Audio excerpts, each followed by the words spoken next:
Good morning, Raptor Freaks. Alexiot's here, and it's Sunday morning. And we had a doubleheader yesterday. Raptors 905 and Raptors both playing at the same time last night.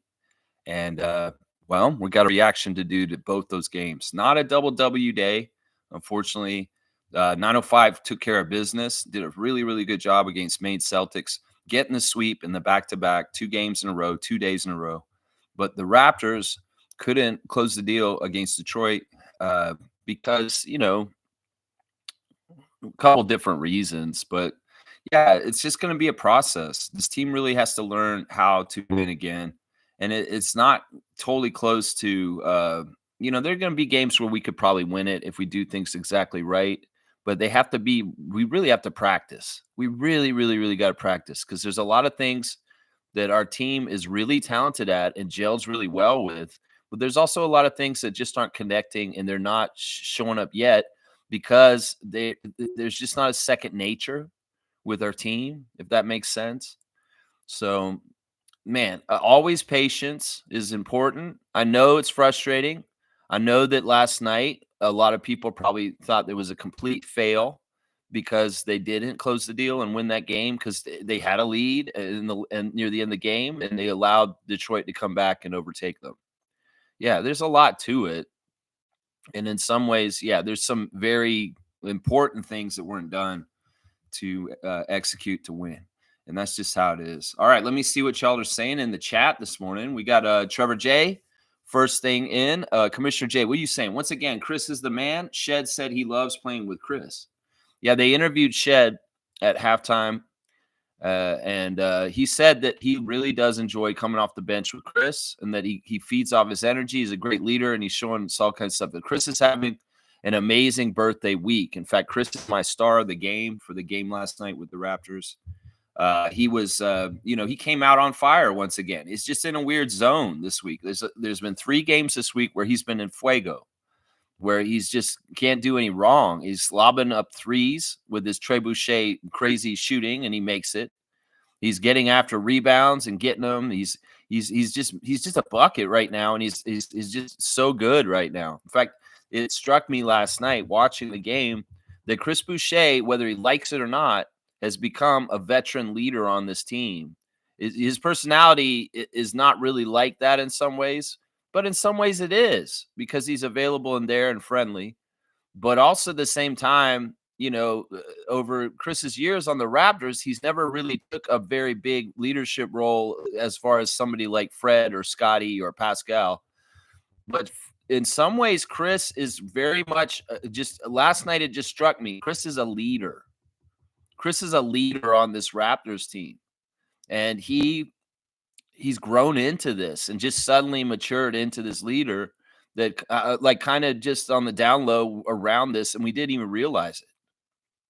It's pretty cool. It's very, very cool to see. Chris was off the bench, 20 minutes for him on the court, 5 of 6 from the field, 4 of 5 from 3. He just is not missing from 3 right now. Like I said, sometimes the phenomena is that the hoop is way bigger to some people sometimes, just the way they see it. And I think it's like that for Chris right now. I think it is. 3 rebounds, 1 assist, +4 with 14 points in 20 minutes. Yeah, it's his birthday. And he was out there reveling in his birthday, getting awesome stuff happening. Just really, really fun stuff. Like just happy birthday, Chris. And boom, you gave a birthday present yourself by playing top-notch, top-level basketball for the Raptors last night. Yeah, Chris was awesome, man. +4. So you can't get mad at him for that. And the second star of the game is I'm going to give the second star to Bruce Brown, guys. I've been bashing Bruce Brown a lot in the last couple of weeks and just kind of like, what the hell is going on with him? And he finally showed some value last night. And, in some ways, thank you, Bruce, for finally playing a decent game. Like you actually played a good game yesterday. And I don't know if it was the opponent against the Pistons, just happened to be conducive for you to like get out of your ass with your head out of your ass with like how you're playing for the Raptors right now. But that's happened. That's happened last night. 6 of 9 from the field for Bruce in 20 minutes, 2 of 2 from 3. I love seeing those threes go in. 2 offensive rebounds, 5 altogether, 3 assists, 2 steals, 14 points with a +2. Bruce Brown. Yeah, in some ways, it's just like, this isn't super amazing for $23 million, but it is still a positive sign of production in which he maybe saw some suitors see him last night, and maybe they're like, okay, yeah, Bruce has got it. He looks healthy. He's got this, and maybe it's easier for us to deal him after a game like last night too. So I got to give a second star to Bruce Brown for his efforts last night. Finally playing a good game since he came back. My third star is Jamal Shed. Yeah, Shed's awesome. Shed is coming up in the Raptors ranks for sure. 17 minutes for Shed, 3 of 3 from the field, 1 of 1 from 3 of 3 from the free throw line. So he's perfect with all of his shots. Made all 3 of both types. 5 assists, 2 steals, a plus 17, 0 turnovers. Was 10 points in 17 minutes. Yeah, Jamal had a very huge impact on winning in the game in the way he was playing. He was playing very, very top level, very, very few mistakes at all, if any, and just kind of really gauging things well. I mean, I love the 5 assists and 0 turnovers, and I love the perfect shooting, including a 3 mixed in there. Yeah, Shed is awesome. He's getting it. He's a cerebral player. He's one that could develop into a floor general more and more in the NBA that controls the tempo and understands the game more and more on a very deep level because he already understands it. He's already ahead to a certain degree as a rookie. This little bit of time in the league, that's it. He already is ahead. Honestly, the way he's out there, that's part of the reason why he's getting a lot of minutes over Davion and playing a lot. Is because Darko recognizes this, and he said in the interviews yesterday, yeah, I'm going to play Shed, play him. He's just doing such a great job. I want to keep that development going at that level and that what they're doing. And that Shed also said that the Raptors have come to him and told him what his role is, and that he really likes knowing his role, and that he's relishing having that opportunity to be the backup point guard for the Raptors. And that's basically what they told him and said, you're going to be a backup point guard for the Raptors. He may not be a starter ever, but he's going to be at least the number 2. And he is right now, which is very interesting. But who knows? He could be a starter down the road. We'll have to see how it goes. But yeah, they've told him his role. And he said that it's important for him to learn his role and do it better and better for the team as time goes on. And understanding that role is important to him to be able to do that. All right, let's see what else you guys are saying here. Nako saying Boucher's first half was insane. Quickly was insane. And Shed was insane. Yeah, Quickly was pretty good too. He's my honorable mention in the game last night. I didn't want to give any stars to starters because they really didn't start the game correctly. And they put the Pistons in a hole. I mean, they put the Raptors in a hole like right from the start. Yeah, it's too bad the starters were flat, as Jack put it, flat as a board. And yeah, they were not effective. And it took people like Chris and Jamal coming into the game to energize the game up to get the Raptors back involved in the game. And they did a really good job because for most of the meat of the game, the Raptors had a cushion and were winning. And it was just the very beginning where they got trounced then, and then at the end where they got really messed up. But for most of the game, the Raptors were beating the Pistons pretty good. Right in the middle. So yeah, Manuel Quickly, 32 minutes, 7 of 20, 4 of 9 from 3, 7 of 7 from the free throw line, 2 rebounds, 2 assists, 1 steal, 2 turnovers, a minus 24 with 25 points. See, that's the thing. He has a bad plus minus. And, also, I'm really happy that IQ had volume last night. Let's just put it that way. In a couple of games recently, he hasn't shot many shot attempts. And I feel like that's what he needs to be successful. And, the difference between IQ shooting 10 shots and 20 shots is huge. It's very, very huge. And the difference was saw last night compared to the game before. So I like IQ being a scorer. And in fact, there was a period of time in the fourth quarter where he was carrying us and he was matching the scoring from the Pistons and keep carrying us with scoring on our side. And I like that because that showed him as one of the barbecue leaders, as the initiative to go ahead and carry and be a leader in crunch time when we need people to make baskets. Emmanuel's going to try and do that at times, and he did. Like in the fourth quarter, he was he was one of the last Raptors that was pretty successful.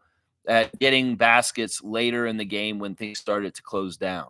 And I appreciate that. Also, the 7 for 7 at the free throw line, considering that the Raptors basically lost this game at the free throw line last night, is nice to see too. But alas, like I said, I'm not giving anybody in the starting lineup a star because in some ways they messed the game up from the start by not starting correctly. So yeah, Emmanuel was pretty good though. He was pretty good. Let's see what else you guys are talking about here. Trevor is asking, is Shed the next bench mob floor general? Well, like I said, he's been preordained to be that next point guard in the pipeline, and he's being developed and trained to be that guy. So yes, Trevor, yes, that is true. Trevor saying 905 win and now setting in number 4 in the standings. Shamshay career high with 17 rebounds. Yeah, Shamshay had 17 rebounds in the game yesterday, and the Raptors 905 basically like trounced the Maine Celtics in a game that was not even as close as the Friday game. They had a really good lead from pretty much the whole entire game, and the Maine Celtics could never catch up, and they just cruised to a victory right at the end. And it was fantastic. It was fantastic. Yeah, and the 905 have a winning record, and they're in 4th in the standings in the G League right now. So this is all good news and good stuff. Yeah, you want me to do my stars of the game for that game real quick? I can do that real quick. All right, let's look at the 905 victory over Maine Celtics, the second of 2 in a row. First one in overtime. This one not in overtime. It's more of a blowout, 116-99 win, which saw the Raptors 905 pretty much leading the whole entire way. Now, my first star of the game in this game last night is Toronto's own A.J. Lawson. A.J. Lawson was absolutely much more efficient in this game than in games recently that he's played. He's had like bad shooting games, a lot of these games recently, but in this game he did not. He was very good. 10 of 13 shooting in 32 minutes. 3 of 4 from three-pointer, 1 of 2 from the free throws, 3 rebounds, 1 assist, 1 steal, and 25 points. +6. Yeah, he had 10 of 13 shooting. That's really, really good. And man, I like seeing that from AJ. He's been working so hard, and I'm glad to see him finally have a pretty decent, like efficient game because he's been high volume and not making as much, but he did this time. So good job, AJ Lawson, my number 1 star of the game. My second star of the game is Frank Kaminsky. Frank Kaminsky was bombing threes yesterday for the Maine Celtics. I mean, for the Raptors 905, and it was awesome, man. He was 6 of 12 overall, 5 of 9 from 3, so he hit 5 threes in this game. 2 of 2 at the free throw line, 4 rebounds, 4 assists, 2 blocks, 2 turnovers, 21 points, a +9 in 25 minutes. Yeah, that's a really good stuff by Kaminsky. He's tightening up his shooting and making more threes right now, which is very, very helpful to the 905. More threes for either team is helpful. And Frank Kaminsky making some threes, well, that's a good thing. I'm going to say that right now. And he made a lot of them. And that fuels the big victory there. Jonathan Mobo is my third star of the game. He had a fantastic game. He probably had his best game as a G League player last night. Jonathan. He played for 29 minutes, 6 of 10 from the field. He was 1 of 3 from 3. He made his only free throw. 7 rebounds, 6 assists, 1 steal and a block, 2 turnovers, 15 points in 29 minutes, a +13. Yeah, Jonathan was solid all around, doing what Jonathan does kind of stuff. And yeah, just here's a block, here's a steal, here's a few rebounds, here's a couple assists, here's a 3. Yeah, Jonathan's all around and on a certain level. And yeah, he was really good last night. Really good job by Jonathan Mobo in the win over Maine. Fourth star is Eugene Omoruyi. Came off the bench once again. I'm still mystified as to why he's down there and he's not with the Raptors in Detroit because he could have helped us in Detroit. That's for sure. 23 minutes for Eugene. 3 of 5 from the field. 3 of 4 from 3. 3 of 5 from free throw. 3 rebounds, 5 assists, 1 steal, 1 turnover, a +3 with 15 points in 23 minutes. Just adding a whole bunch of stuff. You got some assists for Eugene, some threes from Eugene. Yeah, just doing a lot of dirty work and different stuff. Canadian Draymond Green, doing good stuff for them. Doing good stuff. He's been very much one of the players of the game pretty much for a streak now for like 10 G League games. That Roy is on that list, my star list, every single game right now. The last star of the game I'm gonna pick is Jared Rhoden. Jared Rhoden started once again, and he's been playing pretty good. He was pretty efficient last night. 30 minutes, 6 of 8 from the field, 1 of 2 from 3. Missed his only free throws, 6 rebounds, 7 assists, 3 turnovers, a plus 13 with 13 points in 30 minutes. Yeah, he's just solid and giving a lot of different things. He's going to get you assists, he's going to get you rebounds, and he's going to shoot some threes. And he can give you a lot of different things, and he's a pretty good player. I mean, he's had time in the NBA, and he's been a two-way before, so he's close in between the G League and the NBA. But there's some stuff. There's flaws in his game. But Jared Rhoden, my 5th star of the game.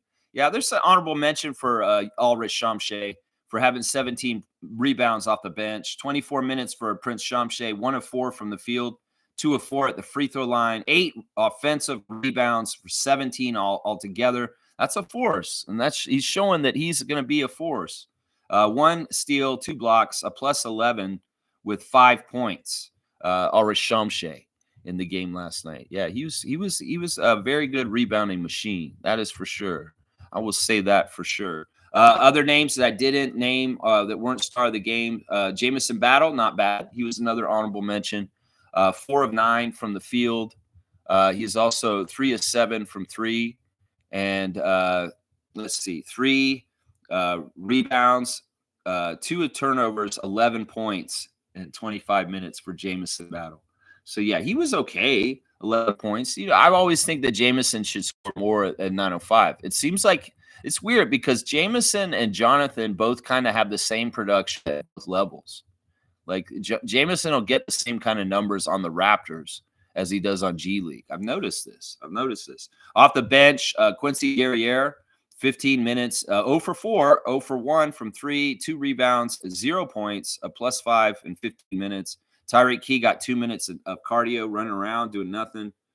Tyler Perry, 2 minutes with 1 shot and an assist. Kennedy Chandler off the bench, 18 minutes, 3 of 6 shooting, missed his only 3-point shot. 1 rebound, 5 assists, 2 steals, 0 turnovers, so a 5-0 assist to turnover ratio, plus 11, 6 points for Kennedy. And Evan Gilliard, 16 minutes, 1 of 6, 1 for 3 from 3. Made his only free throw, 2 rebounds, 4 assists, 0 turnovers also, plus 11 with 5 points. So those 2 backup point guards got you 9 assists, 0 turnovers. And that's very helpful. That's part of the high efficiency of the 905 in their win last night, is that they had very good point guard play where they were not turning the ball over and they were actually connecting with people and setting them up. So that's a real key to the victory there. On the other side of things, that they were saying, the Maine Celtics fans were saying they miss Ron Harper Jr. and that they've been losing all their games since Ron got signed to a 2-way with Detroit and left, and he's on Motor City Cruise now. So a lot of the Maine Celtics fans are sad because Ron Harper Jr. is gone, and he's not there to save them and help them. But they did pick up DJ Rodman recently, and he came out and played for the Maine Celtics finally. J.D. Davidson, not as good as he normally is, only 12 points on 5 of 12 shooting. And Jay Scrubb, their leading scorer off the bench with an 8 of 12 shooting, 4 of 7 from 3 with 20 points. Yeah, the 905 are really getting into a groove as a unit right now. And they're really kind of showing that they have some talent and skills to match up against the best in the G League. So we'll have to see if this nucleus and the way they've started has actually been pretty good, if they can carry this going forward, because they're 4-2. They're 4-2, and as Trevor said, they're in 4th. Actually, they're tied for 3rd, Trevor, in the Eastern Division standings in the G League right now. They're tied for 3rd with Capital City Go-Go. So this is good. They shot way better than the Maine Celtics last night, 51% from the field. They got less shot attempts, but they made better use of them and made more shots. 3-pointers, we beat them at threes. And people like Frank Kaminsky are the reason why. 17 of 35 for the Raptors 905, shooting 49%. Meanwhile, the Maine Celtics were 35% from 3 with only 14 made threes. The free throws were way better for the 905. In fact, Maine Celtics were a joke at the free throw line, 5 of 12 for them, and 10 of 16 shooting for the 905. Not good free throw shooting still, but better than the Maine Celtics. And they had a +7 rebounding advantage. They got 33 assists, which is fantastic. Same amount of turnovers for both teams. And the fast break points in the paint were won by the Raptors 905 by +2, and fast break points also. So, yeah, 905, just a good all-around effort, beating them in the paint, beating them in transition, and beating them with threes. So they had a good all-around effort for the 905 yesterday. Yeah, Alra Shamshay, 17 rebounds. In some ways, he's going to be a game changer in defensive and rebounding ways initially in his career, and may be for the whole career, but we'll have to see. The promise of offensive stuff with him is there, but there's no guarantees on anything with players' development of where they're going to go and how good they can be at the NBA level. But at least we know that Alra Shamshay will be a great rebounder, shot blocker, and a floor defender. And that is something that we highly need and value around our team. That's for sure. Yeah. Monique is here. Super fan Mo back in the chat with us on a Sunday morning, reacting to 2 games. Too bad we can get the double W. We got 1 W. It's always getting like 1 out of the 2. The 905 took care of their business, but the Raptors are having trouble. They're just having trouble. In some ways, it's like, you know what? It is what it is. I could get really, really mad. Like a game like last night 2 years ago would make me really, really mad. But I'm just understanding what the assignment is right now. And going like this is just how it is. It's just how it is. So I'm just going along with the flow. That's all. Most saying, good morning, Raptor Free crew. Give Chris, IQ, Jamal their flowers. Man, back-to-back wins for Drew Jones. I like it. Yeah, I like that the team's playing better for him, playing more ethical. And like I said, just, finding each other and connecting better. I think that's one of the main things that he really need to work on from the Showcase Cup to this part of the season. Some of the players have left and some of the players have come and joined. And that's part of the difference is the unit that is together on the roster right now is a little bit more conducive to playing off each other than the one that first showed up at the beginning of the Showcase Cup season. There's been a little bit of a turnover. And I think that the talent has been upgraded. And also the level of team players that aren't selfish players that actually can look for their teammates and try and get them involved has gone up too. And that's a big thing. Kaminsky and Omaroi, Jared Roden, these are guys that have shown up more recently that all do this. And that's been very good for Andrew Jones. I'm very happy to see he's having success right now, Monique, with a 4-2 record for the 905 right now. Yeah, it's awesome. Adriana is in the chat with us, guys. She watched the game last night, and she wants to chime in on what she saw on the game. Good morning, Raptor Freak. Good morning, Raptor Freaks. That's right, Adriana. The free throws were really bad in the second, but it was a fun game to watch. The second half, yeah. Specifically at the very end, we saw 5 missed free throws by Spurs from our team, 4 by Jakob Poeltl. Really dreadful. 2 by RJ. So there's actually 7 missed free throws in the last 5 minutes. And we lost by 9 points. It's really it pisses you off because you really got to take this sacredly, Raptors.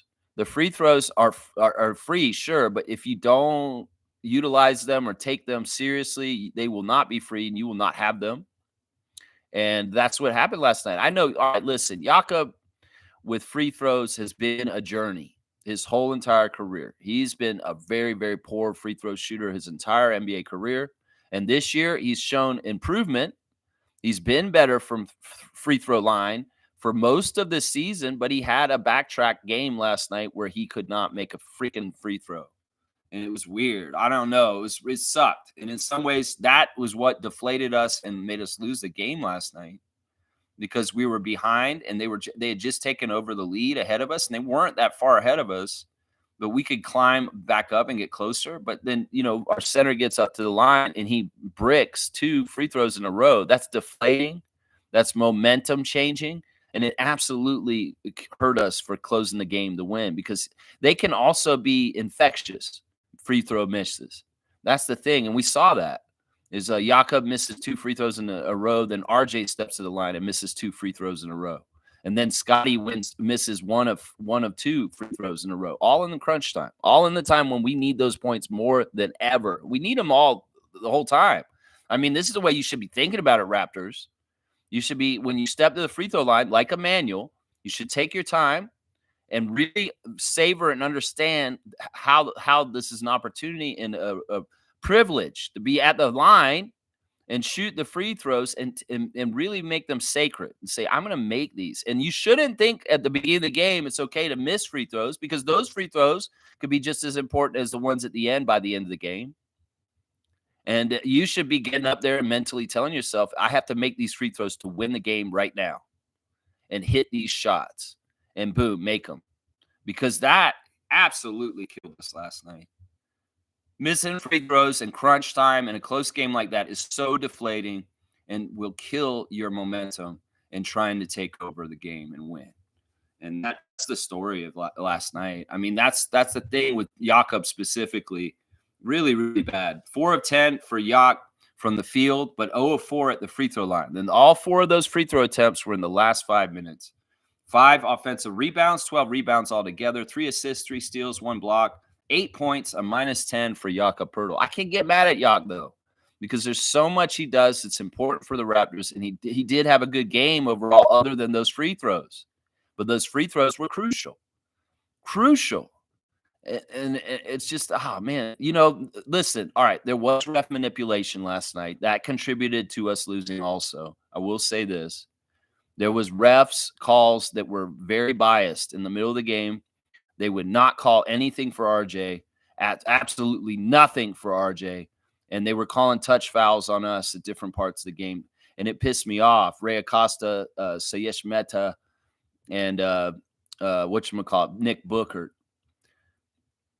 And they really got on them at halftime. That's the thing. Darko and RJ really politicked with the refs at halftime, and we didn't see any change in the second half. And it's exactly what I said a couple days ago. They're giving him Shaq rules, which means RJ is such a strong physical player. He can successfully convert baskets through defenders holding and dragging on him, and he can make it. That they say, you know what, if you get hammered or hit, we're not calling anything. You just got to make it. And it's so disrespectful and so bad at this point. And I don't know why they're doing this to him specifically. I don't know why. I know part of it may have to do with he plays for Toronto. But it's so annoying. And Darko and RJ are out there arguing and lobbying with the refs, and they're just not getting anywhere with them. They're not listening, and they're being very unfair to RJ Barrett. I'm going to say that right now. Now, Scotty, yeah, they're probably unfair with Scotty too, but Scotty overacting and making a lot of loud noise. It's tougher to see when he's actually getting fouled correctly or not.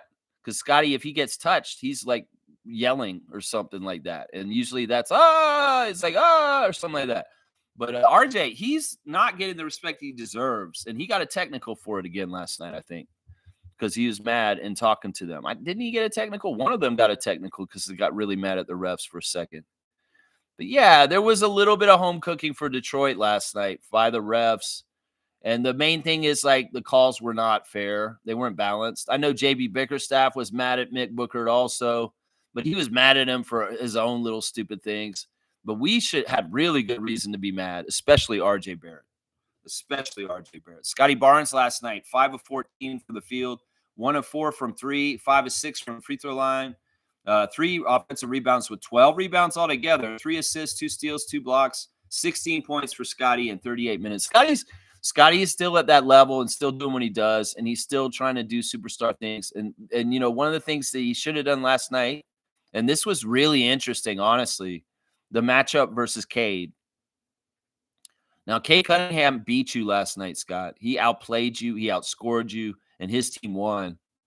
But I know that you guys are very close, and you're very good friends. He can talk shit to you right now in your private lives. And in some ways, you want to make sure you have the right to talk shit next time. And that's what I'm saying. I love the physical defensive battle between you and Cunningham was very interesting. It's evolved.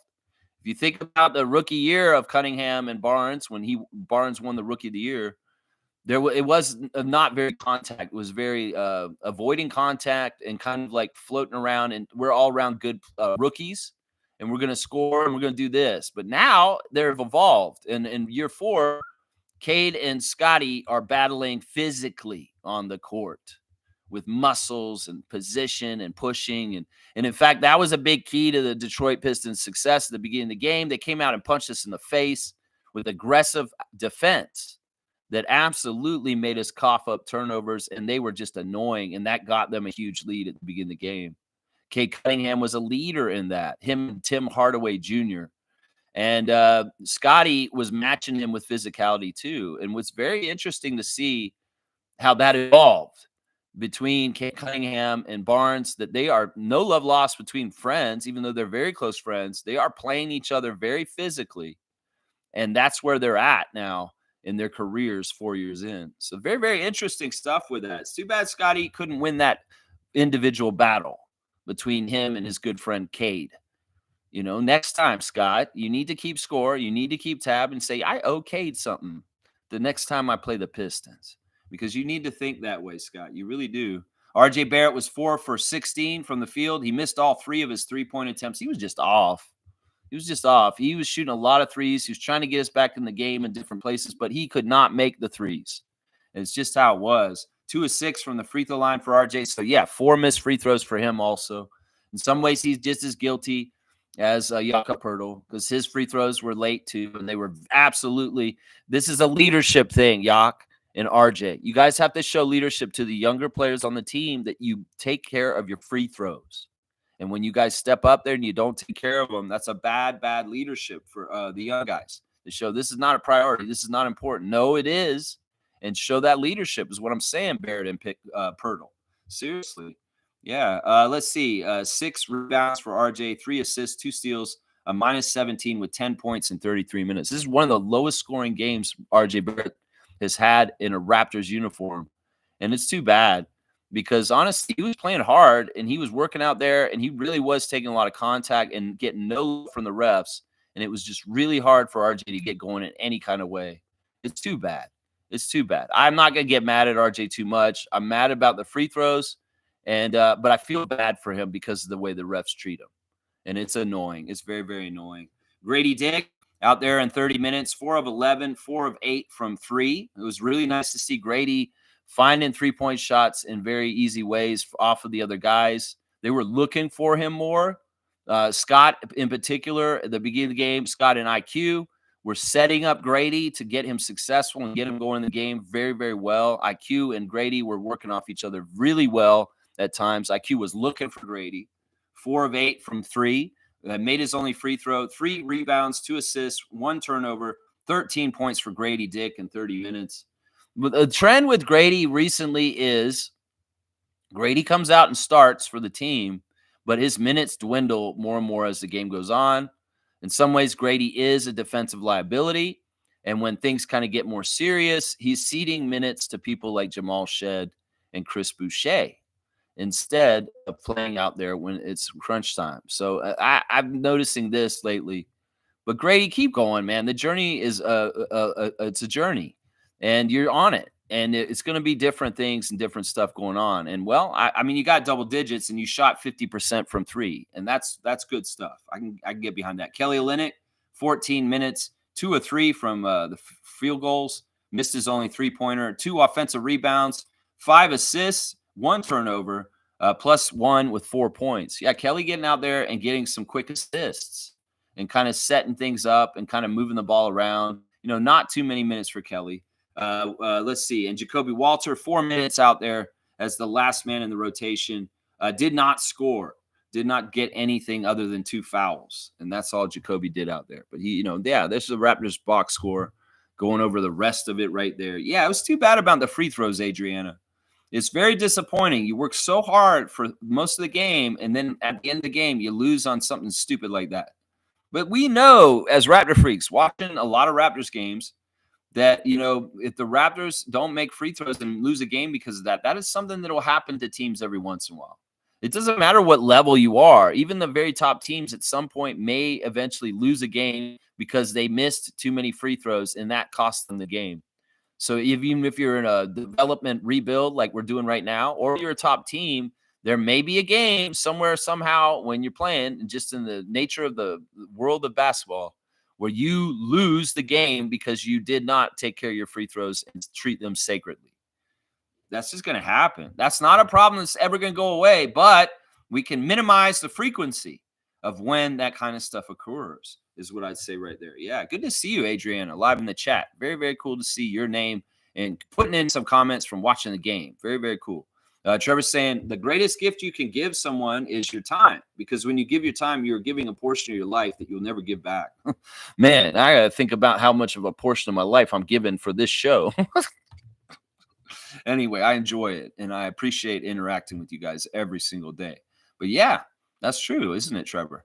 Monique saying career high, 17 rebounds already. Yeah, he's learning.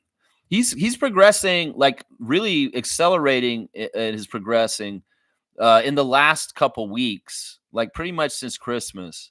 He has actually been accelerating with his growth and getting more branched out and more confident. And some of the stuff he's doing down there, he's starting to understand the game over here and what he needs to do to be successful as an NBA player, as opposed to a BAL player. And the progress has been accelerated. It really has. And part of it is that he's really showing a lot more defensive chops and rebounding in a stronger way. Because before he was kind of a dull sharpness to him. But now he's starting to show it a little bit more and really trying to use his full talent.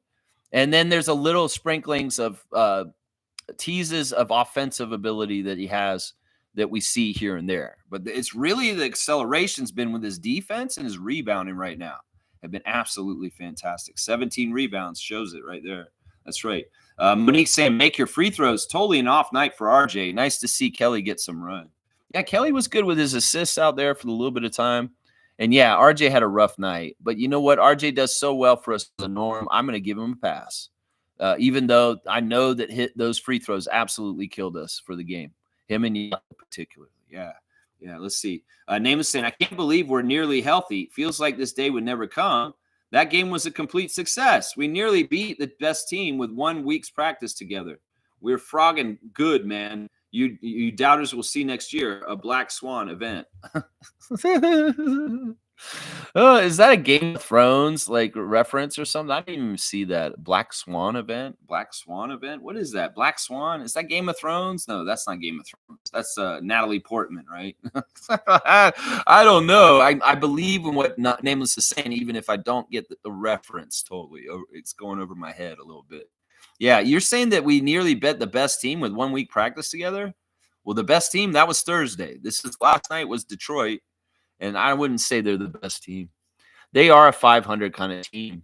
And, they're interesting, man. Tim Hardaway Jr. obviously hates the Raptors. He really, really does. And we see seniors sitting there looking all mean and mean mugging on the sideline. Yeah, Tim Hardaway Jr. historically has been a Raptor killer his whole entire long career. It didn't matter if he was on Dallas. It doesn't matter if he's on Detroit. Wherever he is, when he plays the Raptors, he gets up and wants to annihilate us for some reason. And this is what happened again last night. Tim Hardaway Jr., 9 for 13 shooting, 7 of 8 from 3. Like, just disgusting, like zoned in and just relishing, taking the Raptors apart. This is something he's done pretty regularly when he plays the Raptors. There's something about the Raptors and Tim Hardaway Jr. that he has a grudge against us. I have no idea what it is. There's notorious Raptor killers out there. And Tim Hardaway Jr., for being a role player and a guy who's not really a superstar or anything, he has superstar games against us on the regular in his history against the Raptors. It doesn't matter what team he's on. I don't know why. Sometimes it's just his way. Certain players have certain things against certain teams, and they just play extra better against them. And this is the case here. He had 3 rebounds, 1 assist, 2 steals, plus 22 with 27 points in 32 minutes. Yeah, Hardaway in some ways was the best player on the court last night. He really was. I mean, Cade, yeah, sure. He had a triple-double, 10 rebounds, 17 assists, 22 points, 8 of 17 shooting, plus 23. But in some ways, Hardaway Jr. was the leader and kind of the guy who was carrying the Pistons for the bulk of the game in certain ways. Really, really interesting with that. Off the bench, Malik Beasley, always annoying, 6 of 10, 4 of 5 from 3 with 18 points. And then Tobias Harris showing that veteran leadership in the starting lineup, a lot of the all-around good play that he did for other teams in the past, like the Clippers and the Sixers. doing it for the Pistons now. Tobias is a good defender, and he's annoying out there as a defensive player. He's also a very good bucket getter in times when a team that he's on needs a bucket all of a sudden. He's one of those kind of guys who go get it. So, yeah, those are kind of the players on the other side that stood out to me. Jalen Duren, also very, very strong guy. And there was some funny stuff with him a little bit of like him and Yak. Yak blocked him. He blocked him really good at one point. It was pretty good. It was pretty interesting. Yeah. Let's keep going in the chat, and maybe we'll get through this reaction stream soon. Monique saying Chris Boucher 3-point game has definitely improved this past season. Wow. Yeah, a lot came out in interviews yesterday, and in fact, I watched. Oh man, there's a lot to talk about in some ways. Chris did let them know, Kayla Gray and people, that he worked extremely hard on his threes this offseason, and that is why he's shooting so much better from three right now. And you can see the work that he put in and the results he's getting right now. That's fantastic. I love that so much. Chris, you just had such a great birthday. Too bad the Raptors didn't get the W on your birthday, my guy. I wish they had. I really do. Trevor's saying Chris said he called Vince Carter to get some advice on his shooting. That's right. That's what was divulged last night on the broadcast, that Chris actually called Vince Carter, and Vince Carter came and he gave him some advice. And wow, Chris is playing better. All right, Vince, you really are starting to get complete, full apology, and not apology, but complete and full forgiveness by me, because you really are embracing your Raptors roots in a healthy way right now. And in some ways, I'm seeing enough Raptor pride from you, and nurturing young Raptors like Chris Boucher, and doing broadcasts with us, and coming and getting your ceremony here. I heard that the Brooklyn one happened, but it was not much to do. It's like it happened, but nobody really has paid attention to it. Nothing like what happened with the Raptors jersey retirement. But yeah, the Brooklyn one happened a couple of days ago, but I haven't hardly seen any coverage of it. I don't know, but yeah, I'm just saying. But yeah, Vince, you're really getting back in my good books. It's really been a long journey with you and the Raptors, for sure. Nameless is saying Boucher just played himself into a trade and right off this roster. That might be true. I mean, seriously, that was what Jack was saying last night, that he's a discount compared to some of the other guys on the trade market, and he is playing at a huge level. So he is very attractive right now to playoff teams that want to add a little extra to try and make that push to be a Larry O'Brien champion. Yeah, he could do that. I mean, that's one way of taking what Chris is doing and saying, well, Chris is trying to play his ass out of here, maybe. He might be. Name is saying if Bruce Brown starts averaging 15 points per game, we all need to repent and show contrition for our harsh words. Nah, I won't go there, man. He'd have to average more than that. I think, like, listen, man, I used to it doesn't really fit because the salaries are always ballooning and changing. But there was a period of time a while back where I would gauge how much a guy should be averaging by how many million a year he makes. And well, Bruce makes 23 million, Nameless. So he might have to average 23 for me to be to try and repent on that. Kaz is here. Good morning, Lex, and good Raptor Free crew. Good morning to you, Trucker Kaz. It's Sunday, so you're not on the road again. You're sitting at home. You're not on the road again. That's right. Monique saying AJ, Ulrich, Frank, J-Mo, Eugene stars a game for me. Those are the same ones as me, except for Ulrich. I put somebody else in there instead. It was AJ Lawson, I believe. AJ Lawson. Wait, who am I missing from your little list? AJ, Ulrich, Frank, Eugene, and J-Mo. Oh, Jared Roden. Jared Roden's the guy I seen. Yeah. All right. Nako wants me to scout Dylan Harper. I guess we could do that real quick. Nako's always quick on getting the scouts on the even days, guys. So we'll go look at Dylan Harper real quick on the scout of the day. Rutgers. Dylan Harper, the younger son of Ron Harper Sr., former NBA champion from many, many years. Let's see. Let's look at Dylan's Wikipedia. He's 18 years old, still very, very young. He'll be 19 in March. He's a point guard / shooting guard, 6'6", 215 pounds at Rutgers. He's a lot of accolades. He's a 5-star recruit. Yeah, there you go. His mother's from the Philippines, just like Ron Harper Jr., of course. There you go. All right. Let's see. Let's go look at the YouTube. We did know him from a familial tie. So we'll have to see here. Dylan Harper. And we'll put in highlights. And let's see if we can get one that's kind of short and not just one game.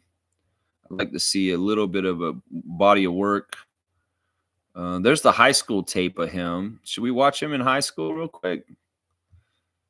I've seen Dylan a bit. I have to admit, this isn't going to be totally a blind view on him, because in some ways I have seen him because of his brother and him coming around and kind of like being at his games. And so I've seen a little bit of Dylan Harper. So I can't totally say this is a blind scout, guys, just so y'all know. I want to find the short one here. These are all pretty long clips. I'm going to put on his high school mixtape, okay? Because we've kind of been doing that with these lately, is like high school mixtape. All right, he's shooting a free throw. He's on the Renaissance, wearing number 2. All right, let's see what he does here. There's a nice, oh, wow, put back dunk. He jumped up there and put it back. He won't be able to do that as easily in the NBA. That's easy in high school. Look at that, playing like a big forward at guard, running down and blocking shots, jumping up in there and putting the ball back in. You know, once again, I am watching the high school highlight, and I should probably watch the Rutgers one in the near future, because in some ways, this talent that he's playing against on this clip is not very good. And I would say this, that you know, he may be inflated partly because of the lesser talent that he was playing against in high school. I think that Dylan is better than Ron, but I'm not totally sure how much better he is, honestly, because he may be not as hyped up and better as people think. Now, he does, it seems like he shoots better, and he may have a little bit more, I don't know. That's a crazy shot he just made there. You know, he is lighter than Ron Harper Jr. Ron Harper Jr. has a little bit more heft, and he's not as quick. So maybe that's an edge that Dylan Harper has, is that he is a little bit more light on his feet and getting around. And he, you know, he's an all-around player too, just like his brother. So it's not like he's just a point guard, shooting guard that's going to just like pass and shoot. He's going to get steals. He's going to get blocks, and he's going to do some rebounding to an extent too, it looks like. But yeah, the shot for him in high school doesn't look exactly right, but I know he's been tearing it up and he's a good shooter. But the form on this clip looks a little weird. Like, I don't like how he's putting his hand under the ball with his shot form. Yeah, I don't know. This I shouldn't have watched this highlight, because I'm seeing some really lazy plays against high school players that are not that good, and it's hard for me to gauge just how intense or good he is in this kind of clip. But it is what it is. In some ways, I say he's more fleet-footed than his older brother, and he is probably going to be better. But man, you know, I don't know. I'm not that impressed with him, and in some ways, I'm not that interested in getting Dylan. You know, I probably have more interest in Cooper Flagg than Dylan Harper, and I probably have more interest in Ace Bailey than either one of those two. So, like, if I'm hierarching the 3 top picks while watching Dylan Harper right here and having watched Cooper Flagg recently, I'm going to put, and I haven't even watched Ace Bailey, really. I'm going to put Dylan Harper third behind the other 2. I'll put Ace at the top, Cooper second, and Dylan third, from what I'm valuing and wanting for the Raptors. All right, this is the scout of the day. Dylan Harper of Rutgers, but in high school is what I just looked at. There you go. Kaz is saying, Ulrich, career high, 17 boards. Let's go, Prince Shumshay. Yeah, that was awesome, man.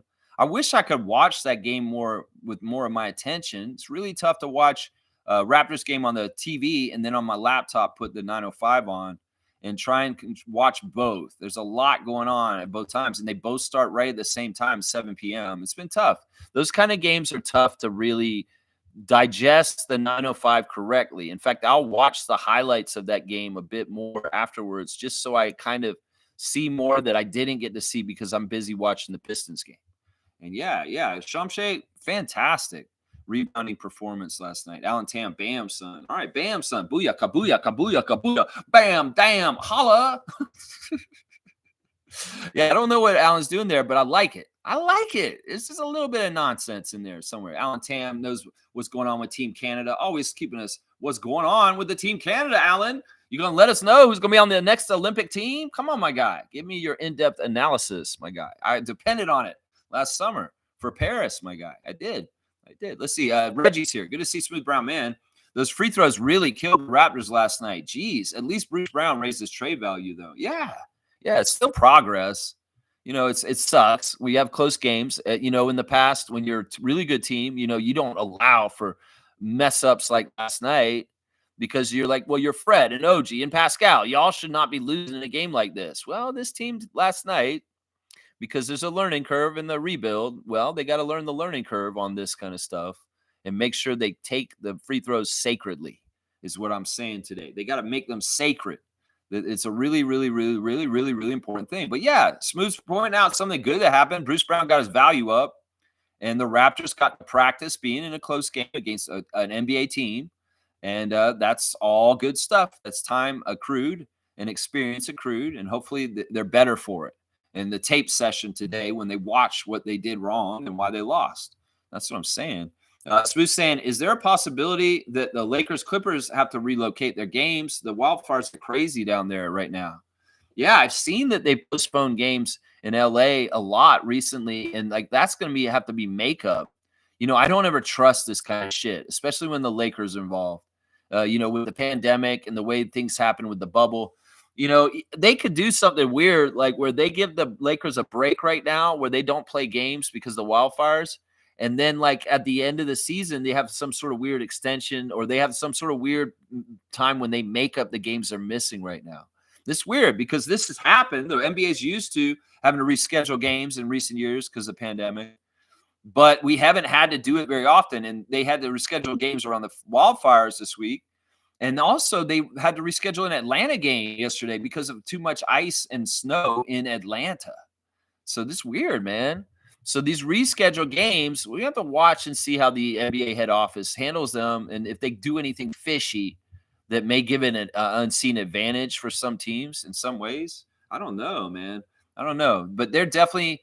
I don't know if these fires and things don't go away soon. I mean, they may have to seriously think about using other facilities, but it's such a pain in the ass, and probably takes so much money to rent another location and have it and stuff like that. These teams are probably not that interested in doing it. In some ways, it's not that the areas where the arenas are getting fire or dangerous. It's more that they're doing this out of respect for the people that are mourning and grieving the losses of their houses and the fire, and including JJ Redick, who's the coach of the Lakers. So it's more like that. It's not that the arenas are actually in danger of burning down. It's more like that. Yeah. And they might, if things get a little bit more under handle or something like that, they'll be like, okay, come back. We can do the games now again. Like, and it may be very soon, maybe sooner than later. Yeah. Nako saying the free throws were effed. Yeah. Is that what you saw in person at the game last night, Nako the Nacho? Good to see that a lot of Canadians jumped the border from Sarnia and Windsor and other parts of that part of Ontario, and even from Toronto, Mississauga, like Nako. And there was a good contingency of Raptor fans at the Detroit game last night. Very, very good contingency. But I noticed, as I said, there's more Detroit fans getting more passionate about watching them again because they're starting to get better again. And they had a bit more of a fan noise for their own team last night than they have had in like the last 5 years. So that's what success will get you. I'm more interested and maybe apt to cheer for your team fans. If you are winning and doing better. That's right. Yeah, yeah. Monique is saying late Brendan Malone era, Darko era, 2-0. Remember, inaugural season, rebuild, development, all of it. What? Late Brendan Malone era. What? You're talking about the expansion year, 1 year that Brendan Malone. He was only one year. That's the era. I'm not totally sure what you're trying to say there, but I appreciate your comment. Alan Tam showing that Canadian pride right there. I like that. Carlos saying that was winnable last night. They need to figure out who's going to take over in the fourth. Yeah, I thought Emmanuel was doing a bit of that himself. Scotty and RJ. RJ was ineffective most of the game, and in some ways he tried a little bit at the end, but he didn't. But Scotty kind of faded in the background and did not assert himself as much as I would have liked in the final 5 minutes of the game. And that may be where we need to see Scott take the next progressive step. You're showing superstar abilities and superstar tendencies to help carry and do things with mid-range, Scott. Well, what about in the last 5 minutes? Are you going to be able to carry and make baskets when the defensive intensity is ratcheted up and they really don't want us to score, can you force baskets through the basket? Because you're that kind of superstar. That's what I want to know, Scott. We got to find out. We got to find out. G saying, why do you think Chris only played 20 minutes? I don't know. That's normal rotation for a bench player coming off the bench. Jack's right. He was lauding the bench guys, and it's weird because it's usually a flip flop. It's usually like the starters are carrying most everything, and the bench is just not doing well. Jamal Shedd said this in the interview before the game yesterday in practice, that they saw how bad the bench production was in New York this past week, and they've committed themselves to making more points off the bench, and hence specifically him and Chris as a little tag team off the bench. And so Jamal, he understands that for the Raptors to compete with high-scoring teams, the bench have to score and help the starters. So he's been coming out and doing his part. So it's a weird game, a game where the starters did not do their part and the bench did more of their part. And, the starters need to be better is what happened last night. Often in recent games of the Raptors, it's been the opposite. The starters are carrying completely, and they're not getting any help from the bench. So that was kind of a weird flip around last night. A little bit of weird flip around. Kenrick saying, Darko needs to play Chris or Battle if he's serious. His rotations are bad. Good morning, Kenrick. Good to see you, man. Y'all check out Kenrick Chronic Art, James. He's a tattoo artist here in the Greater Toronto area, and he can, hook you up with some really nice ink art if you're interested in that. So look him up, Kenrick Chronic Art, James. I'm going to say this, Kenrick. His rotations can be bad at times, but also I've also said on the channel in recent weeks, some of this is being dictated by Masai. It's not Darko completely choosing who to play and not to play. Some of it is like Darko probably getting heard from Bobby Masai saying, you got to play Jamal Shedd right now because we really value him. He's a part of the future. You got to play Bruce because we've got to trade him. And in some ways, you don't have to play Chris as much. His value is really high. There's some input that's coming from the front office on some of their goals and objectives for themselves that Darko needs to finesse and take care of for them. In some ways, Darko's not completely in charge of the rotations. Let's just put it that way. And that Masai's more hands-on with this kind of stuff since Nick, because he decided he's going to do that from now on. That's what he said. He's like, I stayed too far away from watching Nick and what he was doing with the team, and things kind of got mad. Well, I'm going to be more hands-on. And this is one of the ways that he's being more hands-on, Kenrick, if that makes sense. Yeah, I won't disagree. Darko's rotations have absolutely been bad at times in this season, but a lot less than I think most people perceive it to be, at least for me. I think that, he may have a bad rotation like once every 5 games or something like that right now. Maybe even less. Once every 7 games or something like that. So I think it's a little bit overblown. And you got to understand, Jamison Battle has got very few two-way games left. So he's going to have to be utilized on G League for the most part right now because he's not eligible to play on the Raptors for a while if he doesn't get converted from the two-way, because he's only got like 15 games left or something eligible for the Raptors, and they're holding off on using him on the Raptors in the middle of the season. He'll probably come back around near the end of the season and get those games filled in. So you probably won't see Battle on the regular Raptors very much in the near future right now. Kenne's here. Good to see original Raptor Free Kenne. Always happy to see the old school come back and say hi. What use is that analytics board at OVO if we're still a bad free throw team? Yeah, I mean, we're gonna bring up the that stupid system that Nick brought to our OVO center. Yeah, the NOAA system. Yeah, I think that in some ways that NOAA system could be very, very helpful for free throws for sure, and I think that it has been. I think that part of it is a lack of concentration, and then we have a couple of guys that have a proclivity for shooting bad free throws right now. And that is Barrett and Pirtle.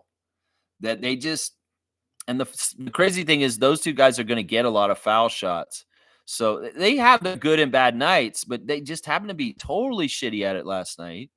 And don't think that Jakob and RJ weren't mad at themselves for both missing 4 free throws each. Don't think that they weren't. Trust me. In fact, you could see Jakob when he missed the free throws. It's like, man, he was really angry with himself. I could tell his energy and the way he made his face afterwards. So, yeah, I don't know. The NOAA system could help with free throws for sure on getting the arc up and where you're hitting the rim and all that stuff. It'll tell you. But man, free throws are such a weird thing. You really, really got to like be confident and have a good style of shooting and a good routine to be very good at them. All right, let's see. I'll do the Instagram stories first, Trevor. Let's go ahead and look at the Instagram stories real quick. We got Morris Peterson chumming around with Kevin Hart, the movie star, and he's taking a picture with Mo Pete's son. So there you go. Mo Pete's son's getting pictures with everybody this year. And Kevin Hart, add him to the list. Scotty Barnes celebrating Chris Boucher's birthday on his Instagram. Happy birthday, brother, is what he's saying to Chris. And there's an action shot of him before the game yesterday. I believe that's yesterday. More action shots of Scotty. And he's celebrating the Baltimore Ravens win over the Steelers last night, 28-14. In fact, quite a few people around our team were celebrating this. In fact, Emmanuel Quickly also has it posted on his Instagram. And he's tagged Kayla Gray on this. So I guess Kayla is a Baltimore fan also, along with Scotty and Emmanuel. So, yeah, you don't know, fam. Bless up. 28-14. Lamar Jackson, let's go, is what Scotty and Emmanuel are saying. AJ Lawson in the game last night, 25 points, 76.9 shooting, and 3 pointers made, 3. That's AJ posting his box score from the game last night on his Instagram. Very, very cool. And there's some of the highlights. AJ doing it on both ends. Yeah, he's been really good. Now, in some ways, I'm going to say this. AJ Lawson was better on the Long Island Nets, but that's not his fault. In some ways, that situation, it was conducive for him to be even more crazy on another level. And this one is not so much. And in some ways, I feel like he's got nervous energy, partly because he's playing for his hometown. And he's got to get more used to that, and he'll settle down, and he'll be better and better. But yeah, AJ Lawson's not as good as a Raptors 905 as he was a Long Island Net. But give him some time. By the end of the G League season, he could be at that level very, very soon. That's right. Very, very soon. Let's see. What else we got? Matt Devlin's got Chris Boucher highlights on blast on his Instagram stories. And who else does he got? He got a TikTok. He's got Chris Boucher's top career dunks. I love Jack saying that, yeah, Chris could get traded. But honestly, I don't want to see him get traded because I really like Chris. And, you know, that kind of attitude can rub off on the on the fans from the broadcast, Jack. So I appreciate you being a good role model like that. Matt Devlin showing Kayla Gray before the game on her TikTok, getting ready for the game with the makeup. Davion Mitchell highlights of him working out and getting ready before the game last night in Detroit, taking shots. It's weird. He was a DMP last night.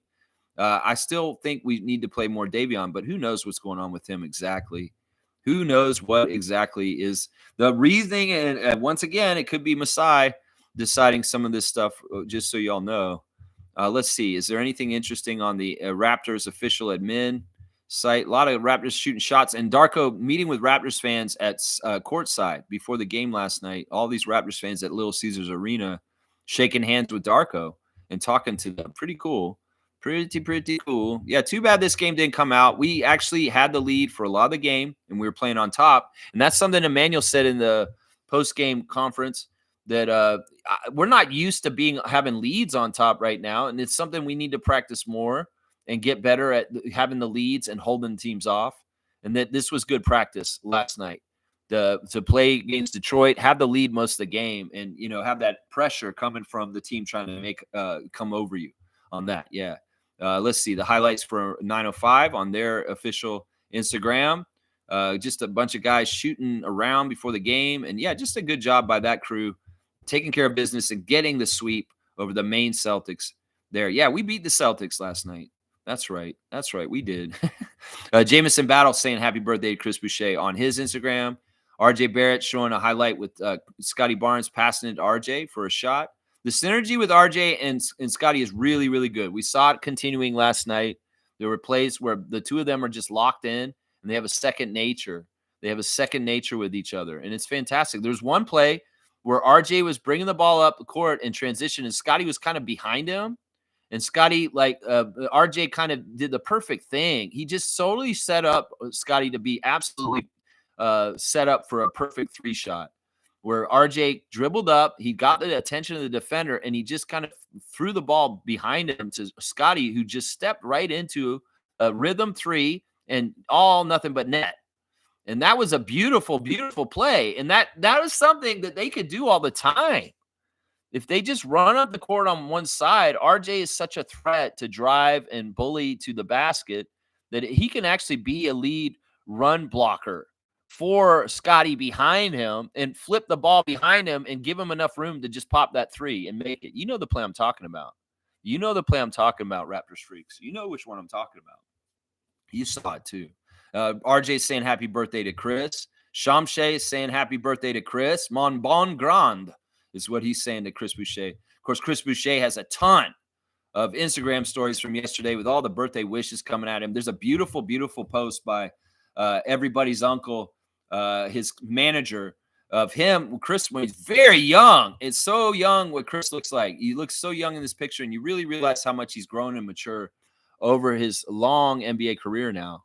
Very, very interesting to see that stuff. All the old pictures. There's a picture of Chris with Freddie from back in the day. Happy birthday, Chris.